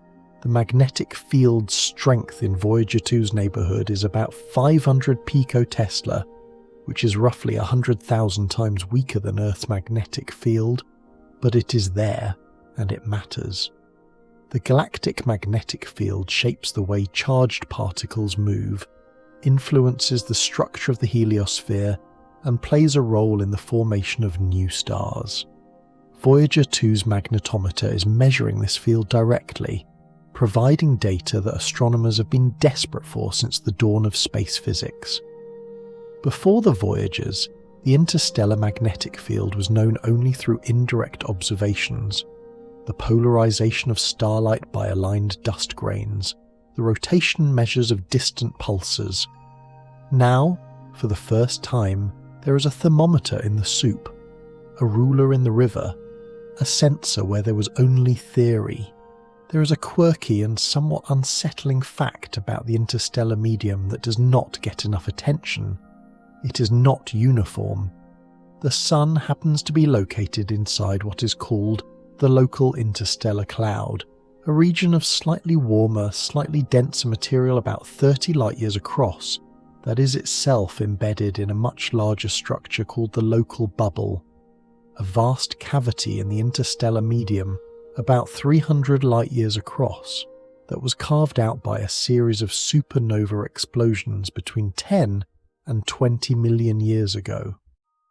The interior of the local bubble is extremely sparse, even by interstellar standards, about 1/10 the density of the average interstellar medium. We are, cosmically speaking, living inside a blast zone. The supernovae that excavated this cavity were close enough that their radiation may have had measurable effects on Earth's atmosphere, and some researchers have linked them to minor extinction events in the fossil record. Historians still argue about the strength of this correlation, but the idea that ancient stellar explosions may have influenced the evolution of life on Earth is one of those facts that makes you stare at the ceiling for a while. Voyager 2 is currently moving through the outer edge of the local interstellar cloud, where the density and temperature are slightly different from what they will be when the spacecraft eventually moves beyond this cloud into the next one, the G cloud, or possibly the open void of the local bubble itself. Nobody is entirely sure which direction the cloud boundary lies relative to Voyager 2's trajectory, because mapping the three-dimensional structure of interstellar clouds from inside them is extraordinarily difficult. It is like trying to determine the shape of a fog bank while you're standing in the middle of it. The data Voyager 2 is collecting will help, but the spacecraft is moving slowly by astronomical standards, about 3.5 astronomical units per year, and the distances involved are measured in light years. It will take thousands of years for Voyager 2 to traverse even a tiny fraction of the local interstellar cloud. You imagine the atoms out there, drifting. Single hydrogen atoms, separated from their nearest neighbour by centimetres. Tiny grains of ancient stardust, so small that 100 of them lined up would not span a human hair. A magnetic field so faint that it takes a specialised instrument to detect it. And threading through all of it, cosmic rays, high-energy protons and atomic nuclei, accelerated to nearly the speed of light by shock waves from distant supernova, corkscrewing along the magnetic field lines, smashing into anything in their path with enough energy to damage electronics and scramble DNA. The interstellar medium is peaceful, but it is not safe. It is a place of slow, pervasive hazard, like a desert that kills you not with any single threat, but with the cumulative weight of emptiness. You pull your blanket a little tighter. Out there, Voyager 2 has no blanket. It just has physics. Let's talk about the heart. Not yours. Yours is fine, thumping away at whatever drowsy rhythm the late hour has settled it into. Voyager 2's heart, the thing that keeps the entire spacecraft alive, that powers every instrument, every heater, every data relay, every feeble radio transmission back to Earth. The 3 radioisotope thermoelectric generators bolted to a boom on the left side of the spacecraft bus, each one containing a sealed cylinder of plutonium-238 dioxide that has been quietly, steadily, inexorably decaying since the day it was manufactured in the early 1970s. Plutonium-238 is not the stuff of nuclear weapons. That is plutonium-239, a different isotope with different properties and a very different reputation. Plutonium-238 is the gentle cousin, if you can call any radioactive material gentle, that decays primarily by alpha emission, producing helium nuclei that are stopped by a few centimetres of air or a sheet of paper. It does not fission. It does not chain react. It just sits there, getting warm, atom by atom converting its mass into heat energy at a rate determined by the laws of nuclear physics. The half-life of plutonium-238 is 87.7 years, which means that every 87.7 years, half of the remaining atoms will have decayed. After one half-life, half the plutonium is gone. After 2, 3/4. After 3, 7/8, and so on, exponentially, forever approaching zero but never quite reaching it. The thermocouples that convert this heat into electricity are solid-state devices. No moving parts, no fluids, no mechanisms that can wear out in the conventional sense. They work on the Seebeck effect, generating an electrical voltage from the temperature difference between the hot plutonium core and the cold radiator fins exposed to space.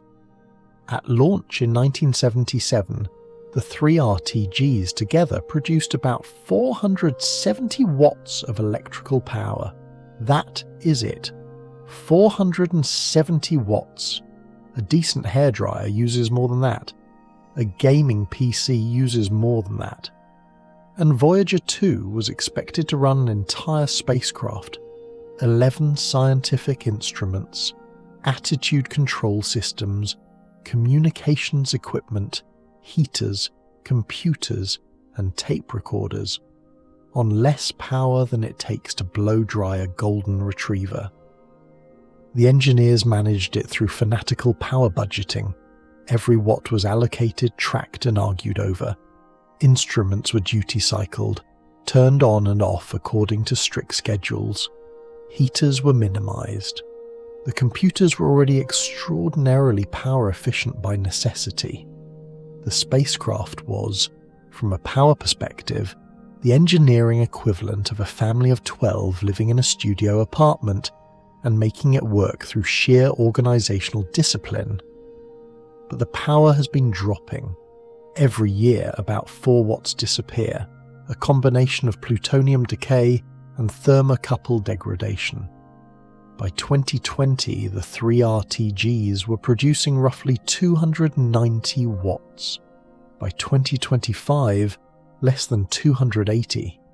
The trajectory is relentless and utterly predictable, a line on a graph sloping gently but unstoppably downward toward a number that the mission engineers know with painful precision.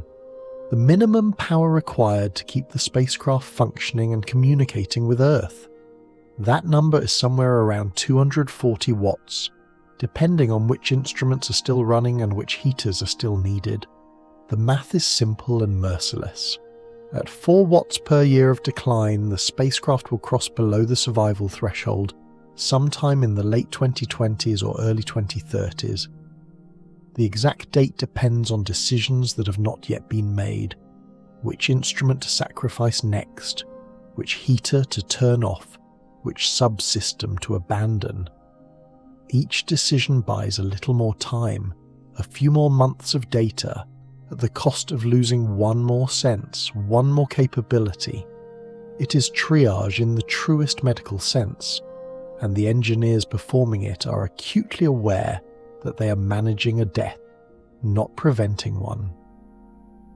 There is a historical fact about plutonium-238 that adds a layer of geopolitical absurdity to the story. The United States stopped producing new plutonium-238 in 1988, right around the time Voyager 2 was finishing its Neptune encounter. For decades, NASA relied on purchased Russian stockpiles of the isotope, a Cold War irony that would make a novelist blush. The US only restarted domestic production in 2015 at Oak Ridge National Laboratory, and even now the supply is limited and tightly rationed among competing missions. Every gram of plutonium-238 in existence is precious, and the grams inside Voyager 2 are among the oldest and most famous in the world. They have been powering a spacecraft for nearly half a century, travelling 19 billion kilometres from the reactor that made them still warm, still working, still converting their own atomic death into the electricity that lets a tiny machine whisper to a planet it will never see again. Historians still argue about whether the plutonium supply shortage has held back deep space exploration, or whether it has simply been a convenient excuse for underfunding. The answer is probably both. Either way, Voyager 2's RTGs remain a testament to the extraordinary longevity of a technology that was designed for a 5-year mission and has delivered nearly 10 times that. The heart is old, the heart is weak, but the heart is still beating. You place your hand on your own chest and feel the rhythm there, steady and warm. Somewhere out there, 19 billion kilometres away, another rhythm matches yours, slower, fainter, but just as persistent. For now, the triage has already begun, and it has been going on for years. If you imagine Voyager 2 as a person in a hospital bed, and the metaphor is uncomfortably apt, then the mission engineers at JPL are the doctors making the impossible calls. Which organ do we shut down first? Which life support system can we sacrifice to keep the brain alive a little longer? The answers are determined not by sentiment, but by science and mathematics, and every single one of them hurts. The first instruments to go were the ones with the least remaining scientific value. The photopolarimeter, which measured light intensity, was turned off decades ago. The infrared interferometer spectrometer, which was designed to study planetary atmospheres, had nothing left to study and was powered down. The ultraviolet spectrometer followed. One by one, the senses that once captured the storms of Jupiter and the rings of Saturn were shut down, their data channels silenced, their heating elements turned off to conserve power for the instruments that still had work to do in interstellar space. The cameras, those wonderful aging Vidicon tube cameras that gave humanity its first close-up views of 4 giant planets, were powered down after the Neptune encounter in 1989. There was a brief, poignant discussion about whether to turn them back on for one final image, but the decision was that the power budget simply could not support it, and besides, what would they photograph? There is nothing to see out here, just darkness. The cameras were the eyes of the mission, and closing them was like watching someone fall asleep for the last time, knowing they will not wake. What remains operational, as of the most recent available data, is a skeleton crew of instruments, each one still capable of doing unique and irreplaceable science. The magnetometer continues to measure the interstellar magnetic field. The cosmic ray subsystem counts energetic particles from across the galaxy. The plasma science instrument, the one that confirmed the heliopause crossing, continues to measure the density and velocity of interstellar plasma. The plasma wave subsystem listens for electromagnetic oscillations in the surrounding medium. These 4 instruments together are Voyager 2's remaining senses, and each one provides data that no other instrument in existence can replicate. They are the reason the mission is still alive. They are the reason the engineers keep making the painful choices. The heaters are the secret heroes and villains of this story. Voyager 2 operates in an environment where the ambient temperature is about -270 degrees Celsius, just 3 degrees above absolute zero. Without heaters, the spacecraft's fuel lines would freeze, preventing the attitude control thrusters from firing. Without thrusters, the spacecraft cannot orient its high-gain antenna toward Earth. Without the antenna pointed at Earth, the signal is lost. Without the signal, the mission is over, so the heaters must stay on. But the heaters use power, and power is the one thing that is running out. In recent years, the engineering team has taken the extraordinary step of turning off heaters for non-essential fuel lines and instrument components, accepting the risk that some subsystems may freeze and fail. So far, The spacecraft has tolerated these cold temperatures better than the thermal models predicted, which is either a testament to over-engineering or a stroke of luck so improbable that it borders on the miraculous. Probably both. There is a quirky, almost poetic detail about the way Voyager 2 communicates its distress. The spacecraft does not complain. It does not send error messages or distress signals. It simply continues to transmit data at whatever power level and bandwidth it can manage. When an instrument is shut down, the data stream just gets quieter. Fewer channels, fewer bits, less information per second. The ground team watches the silence grow, one instrument at a time, the way you might watch candles being blown out in a room, each one leaving a slightly darker shadow. The spacecraft is stoic about its own diminishment, which is either a credit to its programming or a reminder that it is after all a machine and does not actually feel anything. But the engineers feel it. They have been working with this machine for decades. Some of them inherited the mission from mentors who have since retired or died. The relationship between the ground team and the spacecraft is not quite personal. They know it is metal and silicon and plutonium, but it is not quite impersonal either. You do not spend 40 years listening to something's heartbeat without developing a certain attachment. The next shutdown decisions are the hardest. The remaining instruments are all producing scientifically valuable data. Turning off any one of them means losing a unique window on the interstellar medium that will not be available again for decades, possibly centuries. The plasma science instrument is particularly critical because it provides the direct measurements of interstellar plasma density that no other instrument on Voyager 2 or anywhere else can provide. But it uses power.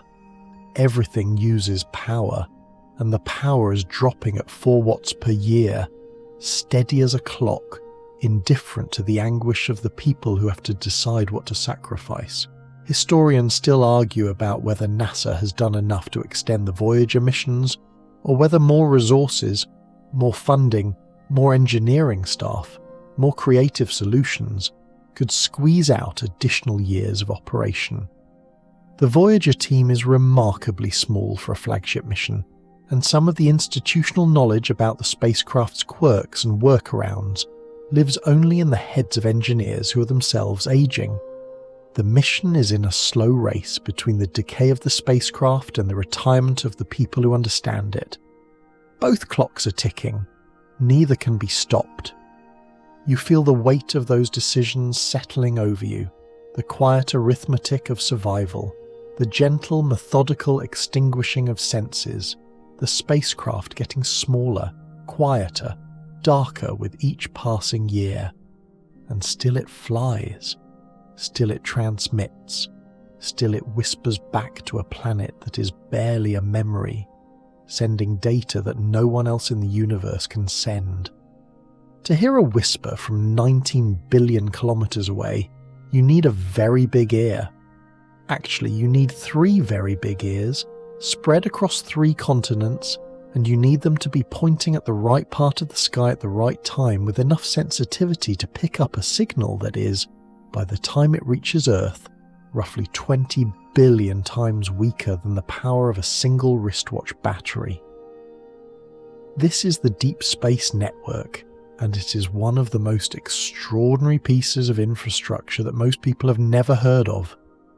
The Deep Space Network, DSN, consists of 3 ground stations positioned roughly 120 degrees apart around the globe. Goldstone in California's Mojave Desert, Robledo de Chavela near Madrid in Spain, and Tidbin Bela near Canberra in Australia. The spacing ensures that as the Earth rotates, at least one station always has a line of sight to any spacecraft in deep space. It is a relay system built on the geometry of a spinning planet, and it has been operational since 1963, supporting every interplanetary mission NASA has ever flown. Each station has multiple antenna dishes but the workhorses for Voyager communication are the 70-metre dishes, enormous parabolic reflectors that look like satellite television dishes scaled up to the size of a football field. The Goldstone 70-metre dish, designated DSS-14, has been listening to Voyager since launch. Its surface accuracy is maintained to within a few millimetres across 70 metres of diameter because at the frequencies Voyager transmits, around 8.4 GHz in the X-band, even tiny deformations in the dish surface would scatter the signal and lose precious data. The dish weighs about 7,000 tons and can be pointed with an accuracy of a few thousandths of a degree. It is a masterpiece of mechanical precision, and it is getting old, and keeping it maintained is a constant struggle against weather, earthquakes, metal fatigue, and budget constraints. Voyager 2's transmitter sends its signal at a power of about 22 watts. 22 watts. That is less than a refrigerator light bulb. This signal travels outward in all directions at the speed of light, spreading and weakening according to the inverse square law. Double the distance, quarter the power. By the time the signal reaches Earth, after travelling for about 17 hours at the speed of light, the power arriving at the receiving dish is on the order of 10 to the minus 20 watts. That is a decimal point followed by 19 zeros and then a 1.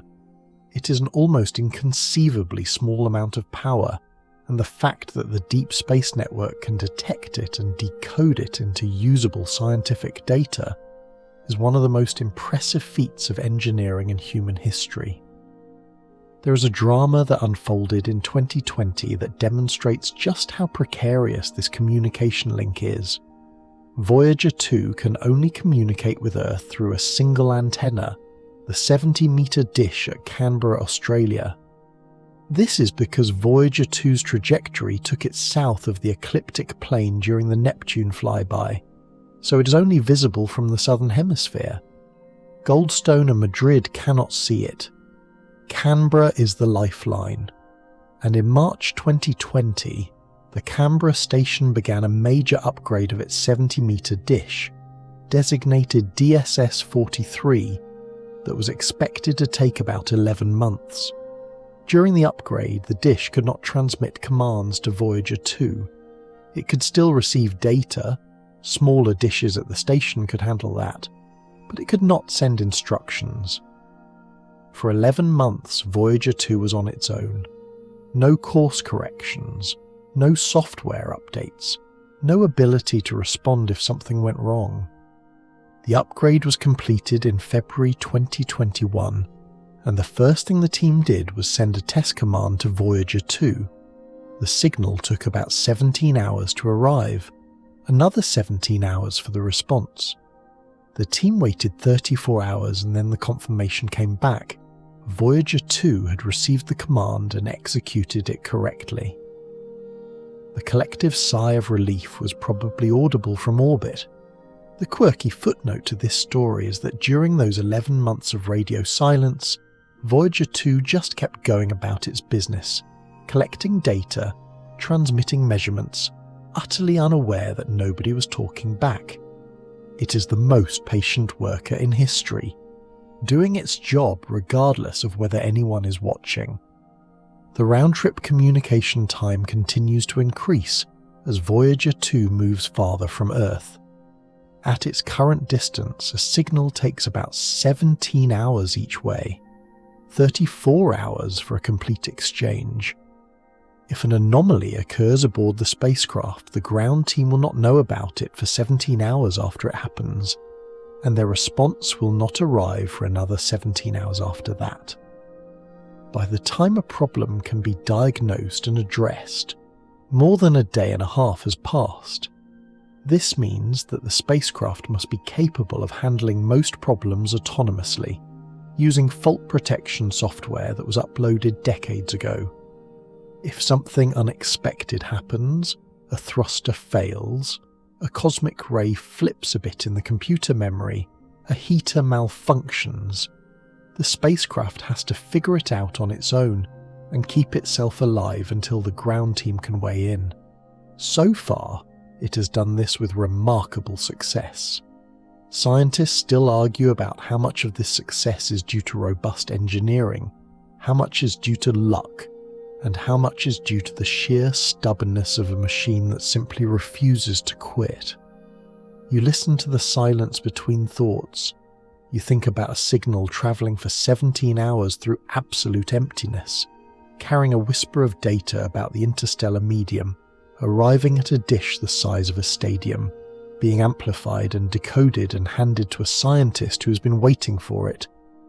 The patience involved on both ends is almost incomprehensible, and it is happening right now, tonight, as you lie here drifting towards sleep. Someone in Canberra is listening. Let's talk about the golden record, because you cannot tell the story of Voyager without talking about the golden record, and you cannot talk about the golden record without getting at least a little emotional. Bolted to the side of Voyager 2 and its twin is a 12-inch gold-plated copper disc enclosed in a protective aluminium jacket. On the cover of the jacket, etched in a language of diagrams and binary code, are instructions for playing the record, a map showing the position of the Sun relative to 14 pulsars, and a representation of the hydrogen atom, the simplest and most universal translator the designers could think of.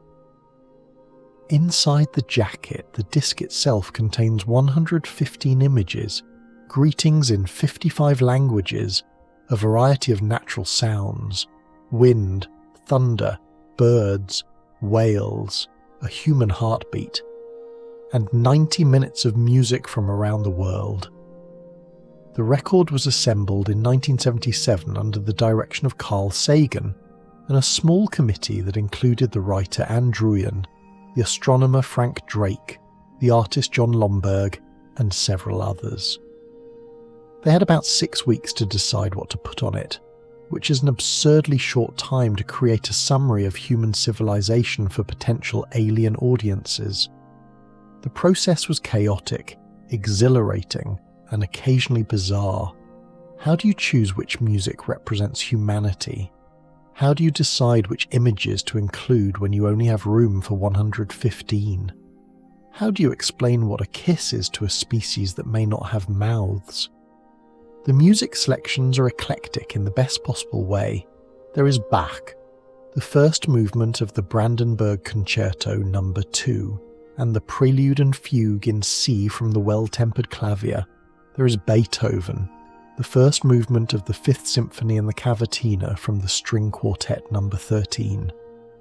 There is Chuck Berry's Johnny B. Good, which was reportedly objected to by some committee members on the grounds that rock and roll was adolescent, to which Sagan allegedly replied, "There are a lot of adolescents on the planet."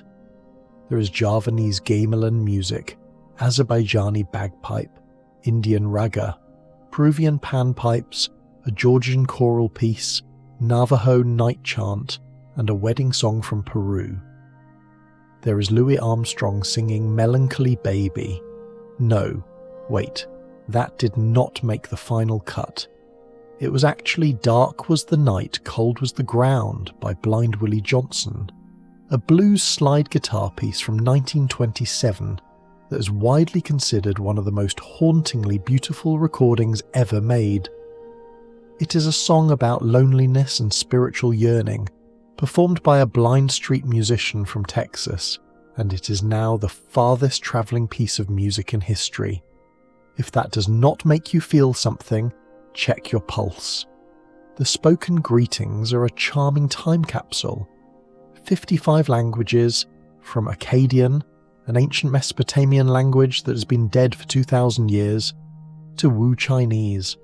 The English greeting, recorded by a 6-year-old boy named Nick Sagan, Carl's son, says, "Hello from the children of planet Earth." The Amoy Chinese greeting translates to "Friends of Space. How are you all? Have you eaten yet? Come visit us if you have time." The Turkish greeting says, "Dear Turkish-speaking friends, May the honours of the morning be upon your heads. Each one is a few seconds long, and together they form a babbling, beautiful, slightly absurd chorus of human voices reaching out into the void in the hope, almost certainly futile, that someone out there is listening. There is a quirky and deeply romantic backstory to the record's creation. During the weeks of assembling the content, Carl Sagan and Ann Druyan fell in love.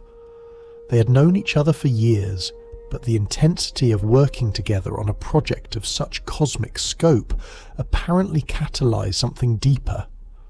According to Druyan's account, they declared their feelings for each other over the phone on June 1st, 1977.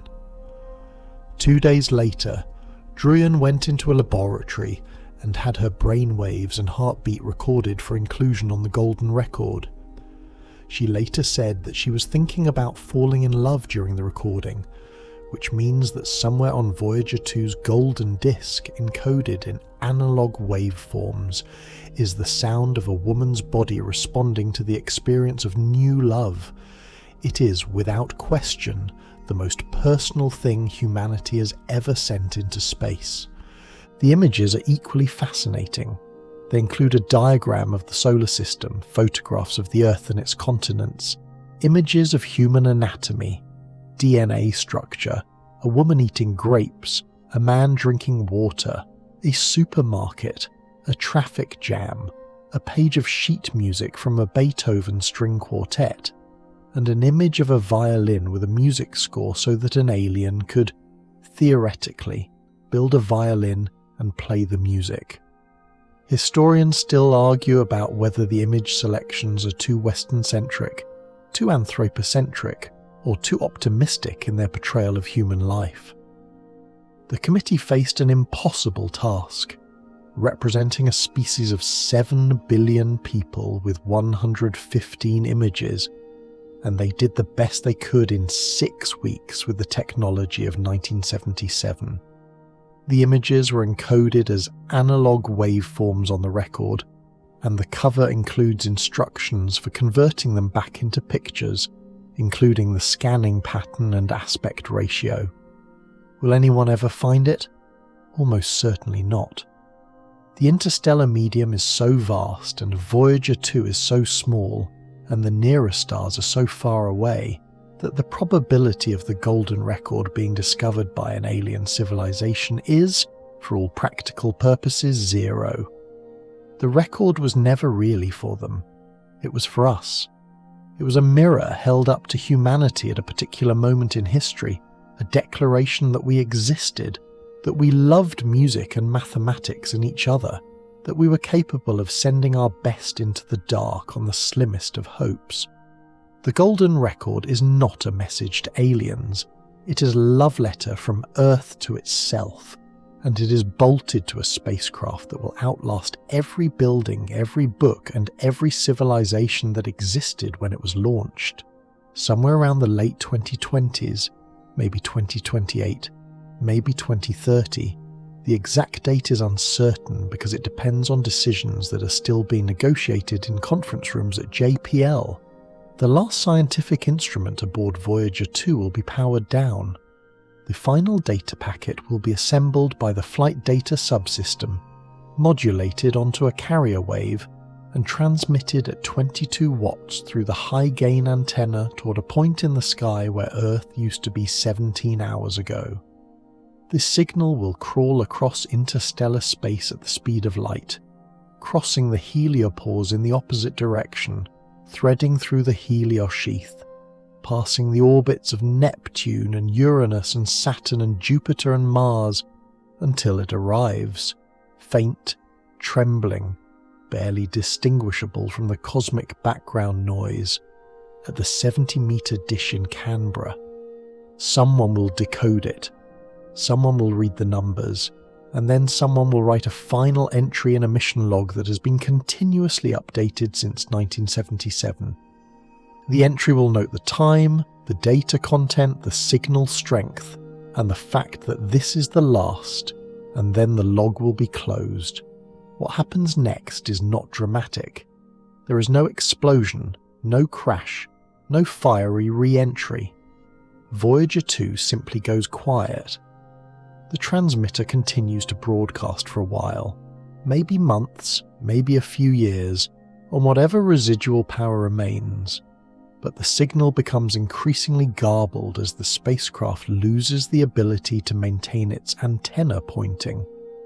Eventually, the attitude control thrusters run out of hydrazine, or the thruster heaters fail, and the spacecraft begins to tumble slowly, its antenna sweeping across the sky like a dying lighthouse beam. The signal, already faint beyond comprehension, becomes intermittent, then absent. The Canberra dish listens, hears nothing, listens longer, still nothing. At some point, a decision is made, reluctantly, painfully, to stop listening. The dish is needed for other missions, other spacecraft, other signals. Voyager 2 is declared silent. But here is the thing that keeps space enthusiasts awake at 3 in the morning and makes poets out of engineers. The spacecraft does not stop. It cannot stop. There is nothing out there to stop it. Newton's first law, an object in motion remains in motion unless acted upon by an external force, is the most reliable promise the universe has ever made, and in interstellar space, the forces that could slow Voyager 2 down are so negligible that they barely register. The gravitational pull of distant stars, the faint drag of interstellar dust, the gentle pressure of cosmic radiation. These forces exist, but they are so tiny that over the next million years, they will change Voyager 2's velocity by less than a few centimeters per second. The spacecraft will continue on its trajectory at roughly 15 kilometres per second relative to the Sun, for all practical purposes, forever. There is a historical footnote that puts this in perspective. The oldest known human-made structures, the megalithic temples of Malta, the earthworks of Göbekli Tepe in Turkey, are about 11 to 12,000 years old. The pyramids of Giza are about 4,500 years old. The Roman Empire fell about 1,500 years ago. The entire span of recorded human history, everything we know, everything we have built, every civilization that has risen and fallen, fits inside about 10,000 years. Voyager 2 will still be travelling dead and dark and cold for millions of years after the last of those civilizations has been forgotten. It will outlast every monument, every archive, every hard drive, every stone tablet. The golden record protected inside its aluminium jacket may outlast the Earth itself. That is not poetry, that is physics. The emotional weight of the final shutdown is something that the mission team has been thinking about for years. Some of the original engineers, the ones who were young technicians in the 1970s, are now in their 70s and 80s. Many have already retired. Some have died. The mission has outlived some of the people who built it, and it will outlive many more.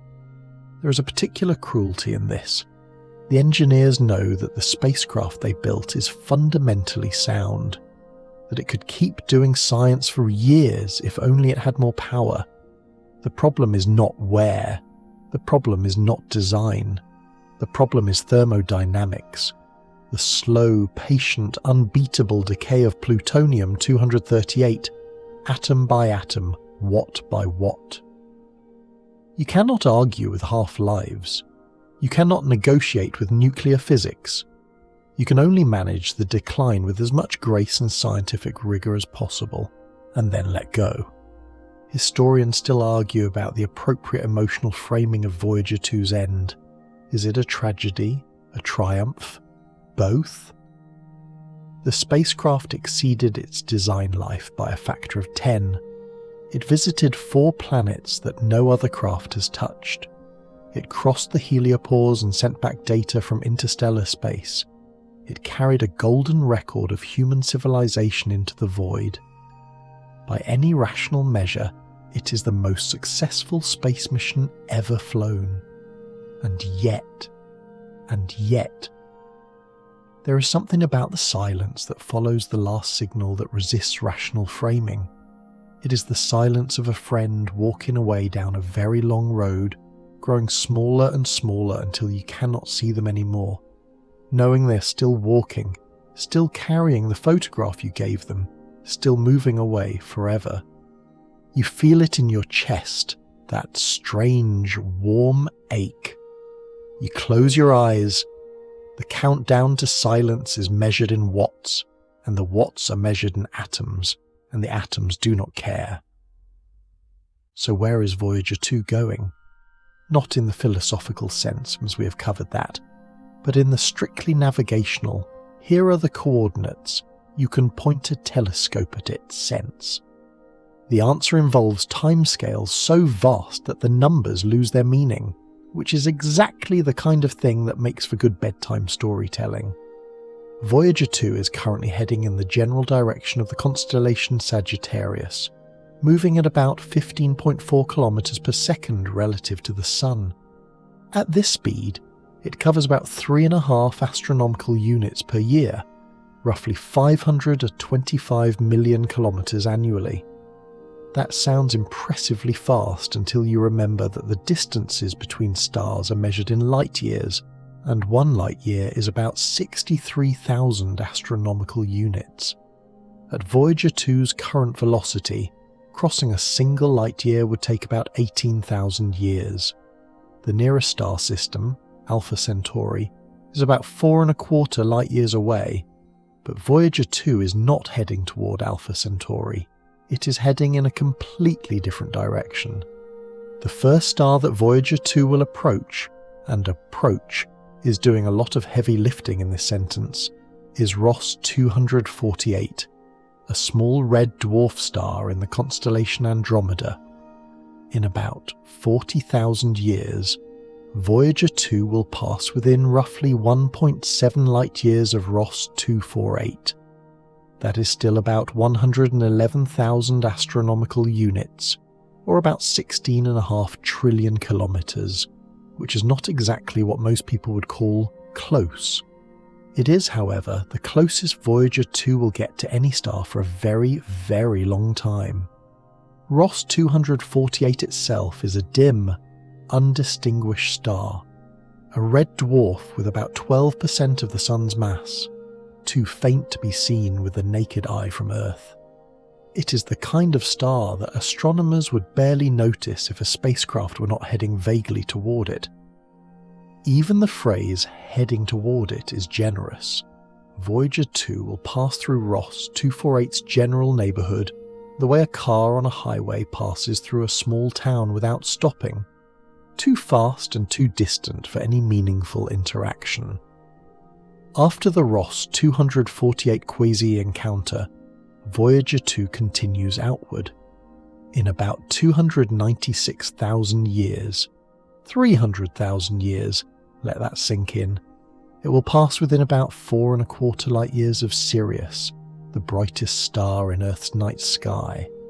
Sirius is a binary system, a brilliant white main sequence star paired with a tiny white dwarf, and it is about twice the mass and 25 times the luminosity of the Sun. If Voyager 2 had working cameras at that point, which it will not, having been dead for roughly 295,970 years, Sirius would be an astonishing sight. A blazing blue-white beacon far brighter than anything the spacecraft encountered in its lifetime. But Voyager 2 will be a frozen corpse by then, blind and deaf, carrying its golden record through the dark like a bottle in an ocean that has no shore. There is a quirky and somewhat unsettling calculation that astronomers have performed regarding Voyager 2's long-term trajectory. Over millions of years, the gravitational influences of passing stars and the overall rotation of the Milky Way galaxy will gradually alter the spacecraft's path. The trajectory that seems so clean and predictable over thousands of years becomes chaotic and uncertain over millions. After about 1 million years, it becomes genuinely impossible to predict where Voyager 2 will be with any precision. The uncertainties compound exponentially, like a weather forecast extending into centuries rather than days.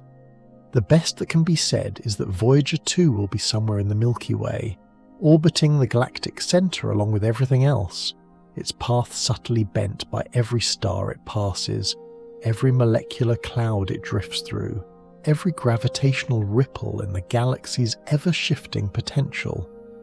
Historians still argue about whether it is meaningful to talk about Voyager 2's destination given these uncertainties. Some argue that the destination is simply the galaxy, that Voyager 2 has become a permanent orbiting member of the Milky Way, no different in principle from any asteroid or rogue planet drifting between the stars.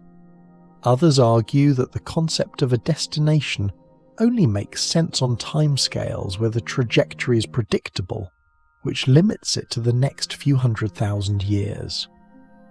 The philosophical question is whether a journey with no end and no arrival can really be said to be going anywhere. Voyager 2 might disagree if it could talk. Then again, Voyager 2 has never been much of a conversationalist. The timescales involved are genuinely difficult for the human brain to process. 40,000 years to reach Ross 248's neighbourhood, 296,000 years to pass near Sirius. For reference, 40,000 years ago, Homo sapiens were painting horses and bison on the walls of European caves. Neanderthals were still alive, and the last ice age was in full swing. The entire span of human civilization, agriculture, writing, cities, empires, world wars, the internet, fits inside the last 10,000 years.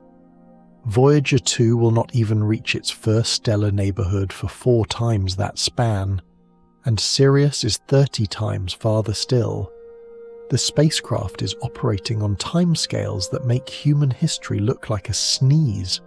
You lie there, trying to hold these numbers in your head, and they slip away like water. 40,000 years, 300,000 years.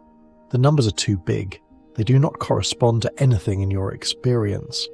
So instead, you just imagine the drift, slow, silent, patient, through a darkness so complete that the word dark seems inadequate. You imagine the golden record still bolted to the side, still carrying Chuck Berry and Beethoven, and the sound of a woman falling in love.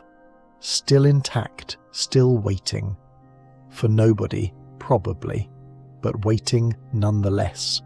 The final place.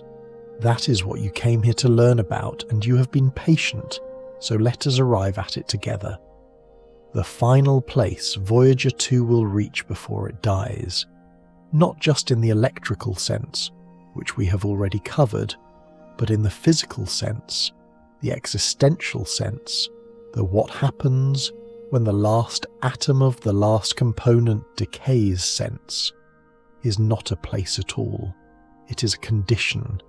It is the condition of being a small, cold, dead piece of metal and ceramic and gold orbiting the centre of the Milky Way galaxy at roughly 220 kilometres per second, along with 400 billion other stars and an unknowable number of rogue planets, comets, asteroids, and dust grains in a gravitational dance that has been going on for 13 billion years and will continue for trillions more.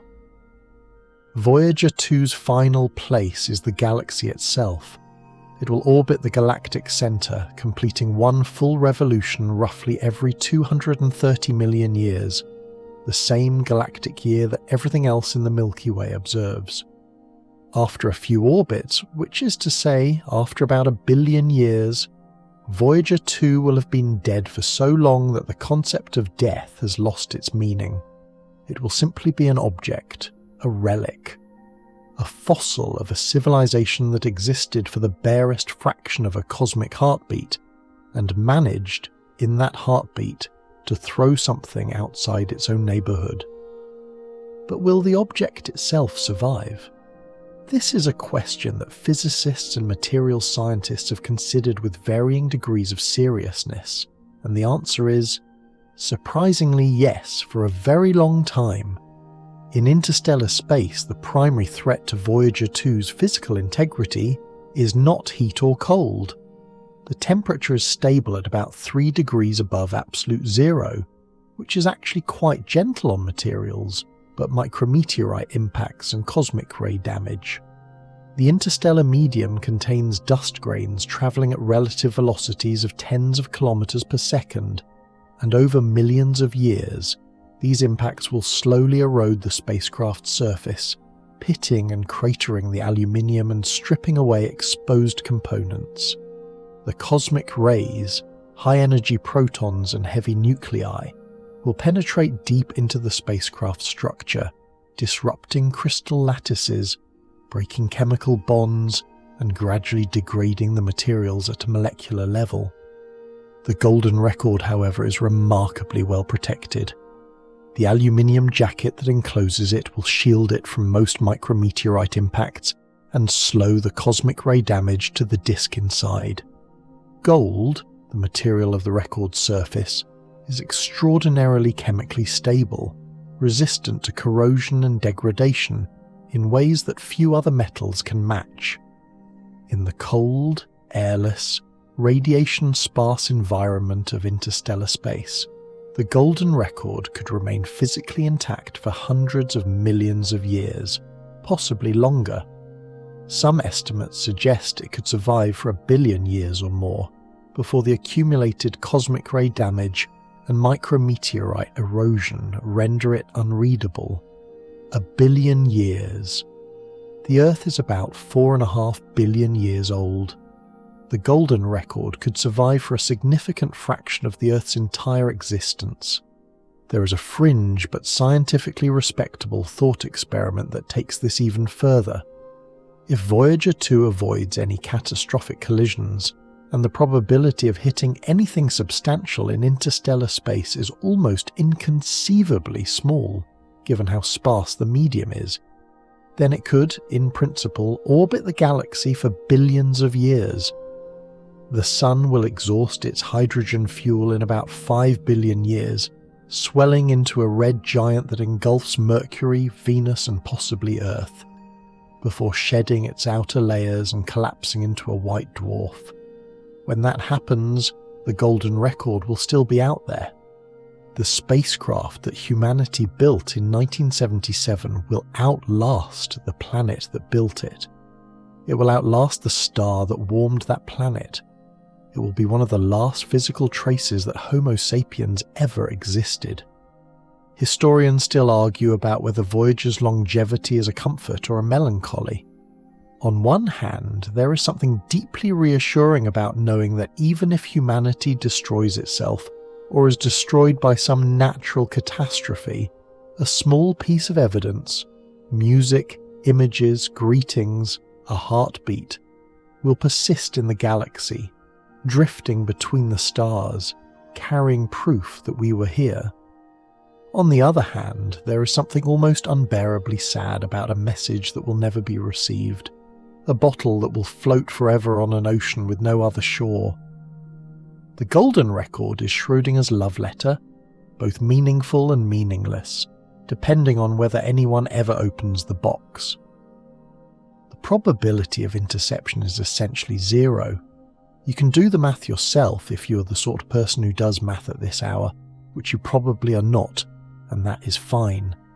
The interstellar medium is so vast, and Voyager 2 is so small, about 4 meters across in a galaxy that is about 100,000 light-years in diameter, that the odds of another civilization stumbling across it are roughly comparable to the odds of a specific molecule of water in the Pacific Ocean washing up on a specific grain of sand on a specific beach.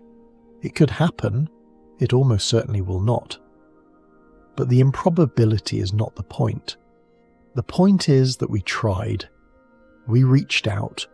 We put our best foot, our best music, our best science, our best hope into a golden bottle and threw it into the ocean of night with a label that says, in 55 languages and 115 images, we were here, we loved, we wondered.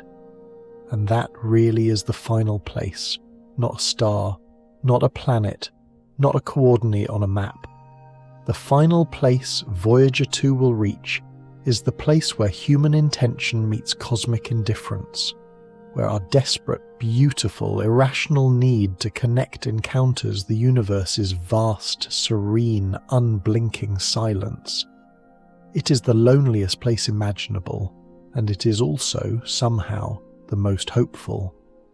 Because reaching it means we tried, and trying, in a universe this large and this old and this quiet, is no small thing. You're almost asleep now. You can feel it, that soft, heavy warmth pooling behind your eyes, the way your thoughts have started to blur at the edges like watercolours left in the rain. That is fine. That is exactly where you should be. This is the part of the journey where the engines shut down and the current carries you, and all you have to do is float. Voyager 2 is floating too. Right now, as your breath slows and your muscles unknot, that small aluminium spacecraft is crossing another few hundred kilometres of interstellar space. It does not know you are listening. It does not know anyone is listening. Its cameras have been dark for decades, its instruments are fading, its nuclear heart is down to its last few dozen watts. But it is still there, still moving, still carrying Chuck Berry and Beethoven and the sound of a mother's heartbeat, and the greeting of a 6-year-old boy who said hello on behalf of all the children of Earth. You think about that boy, Nick Sagan. He would be in his 50s now, the voice of a child encoded in grooves on a golden disc, hurtling through the dark at 15 kilometres per second, 17 hours away from the nearest reply. He said hello, and the universe did not answer, but the hello is still travelling. It will always be travelling. Long after Nick and everyone he has ever known are gone, the hello will still be out there, riding the silence between the stars, patient and uncorrupted and impossibly stubbornly hopeful. You remember the planets. Remember them the way you remember places you visited a long time ago, in a dream or a childhood holiday. Jupiter's furious eye, watching you from across 1,000,000 kilometres of magnetized nothing. Io's volcanoes spitting orange fire into the black. Europa's cracked ice, hiding an ocean that might, just might, hold something alive.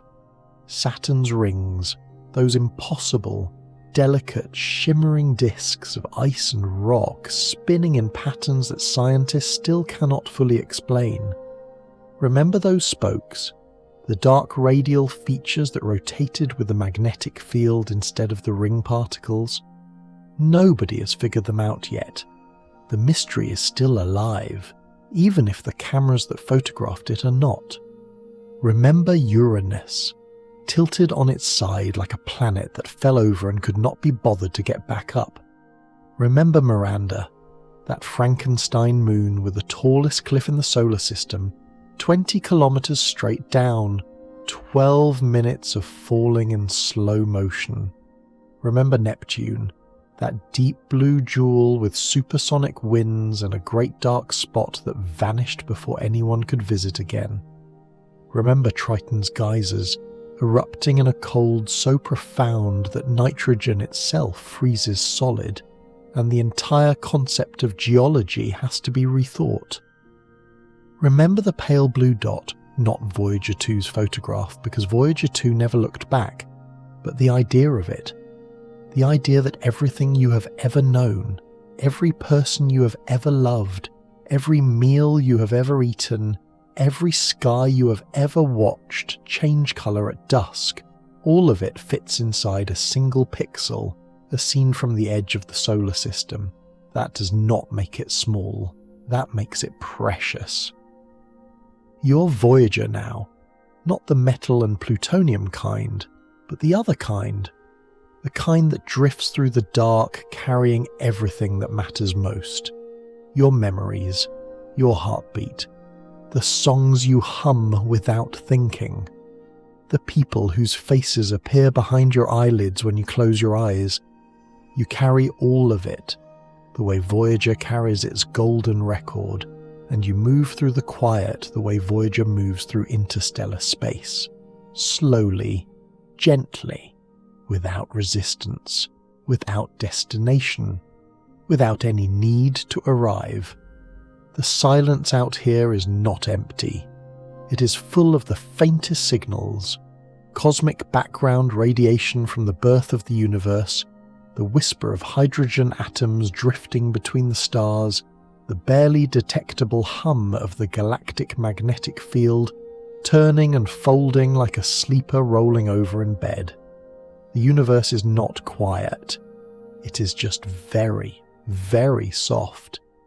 And if you listen, really listen, with the kind of patience that a 70-metre dish in Canberra has, you can hear it breathing. Voyager 2 will never reach a star. It will never be found.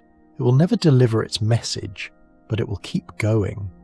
Through the dark, through the cold, through timescales that make mountains look like sandcastles.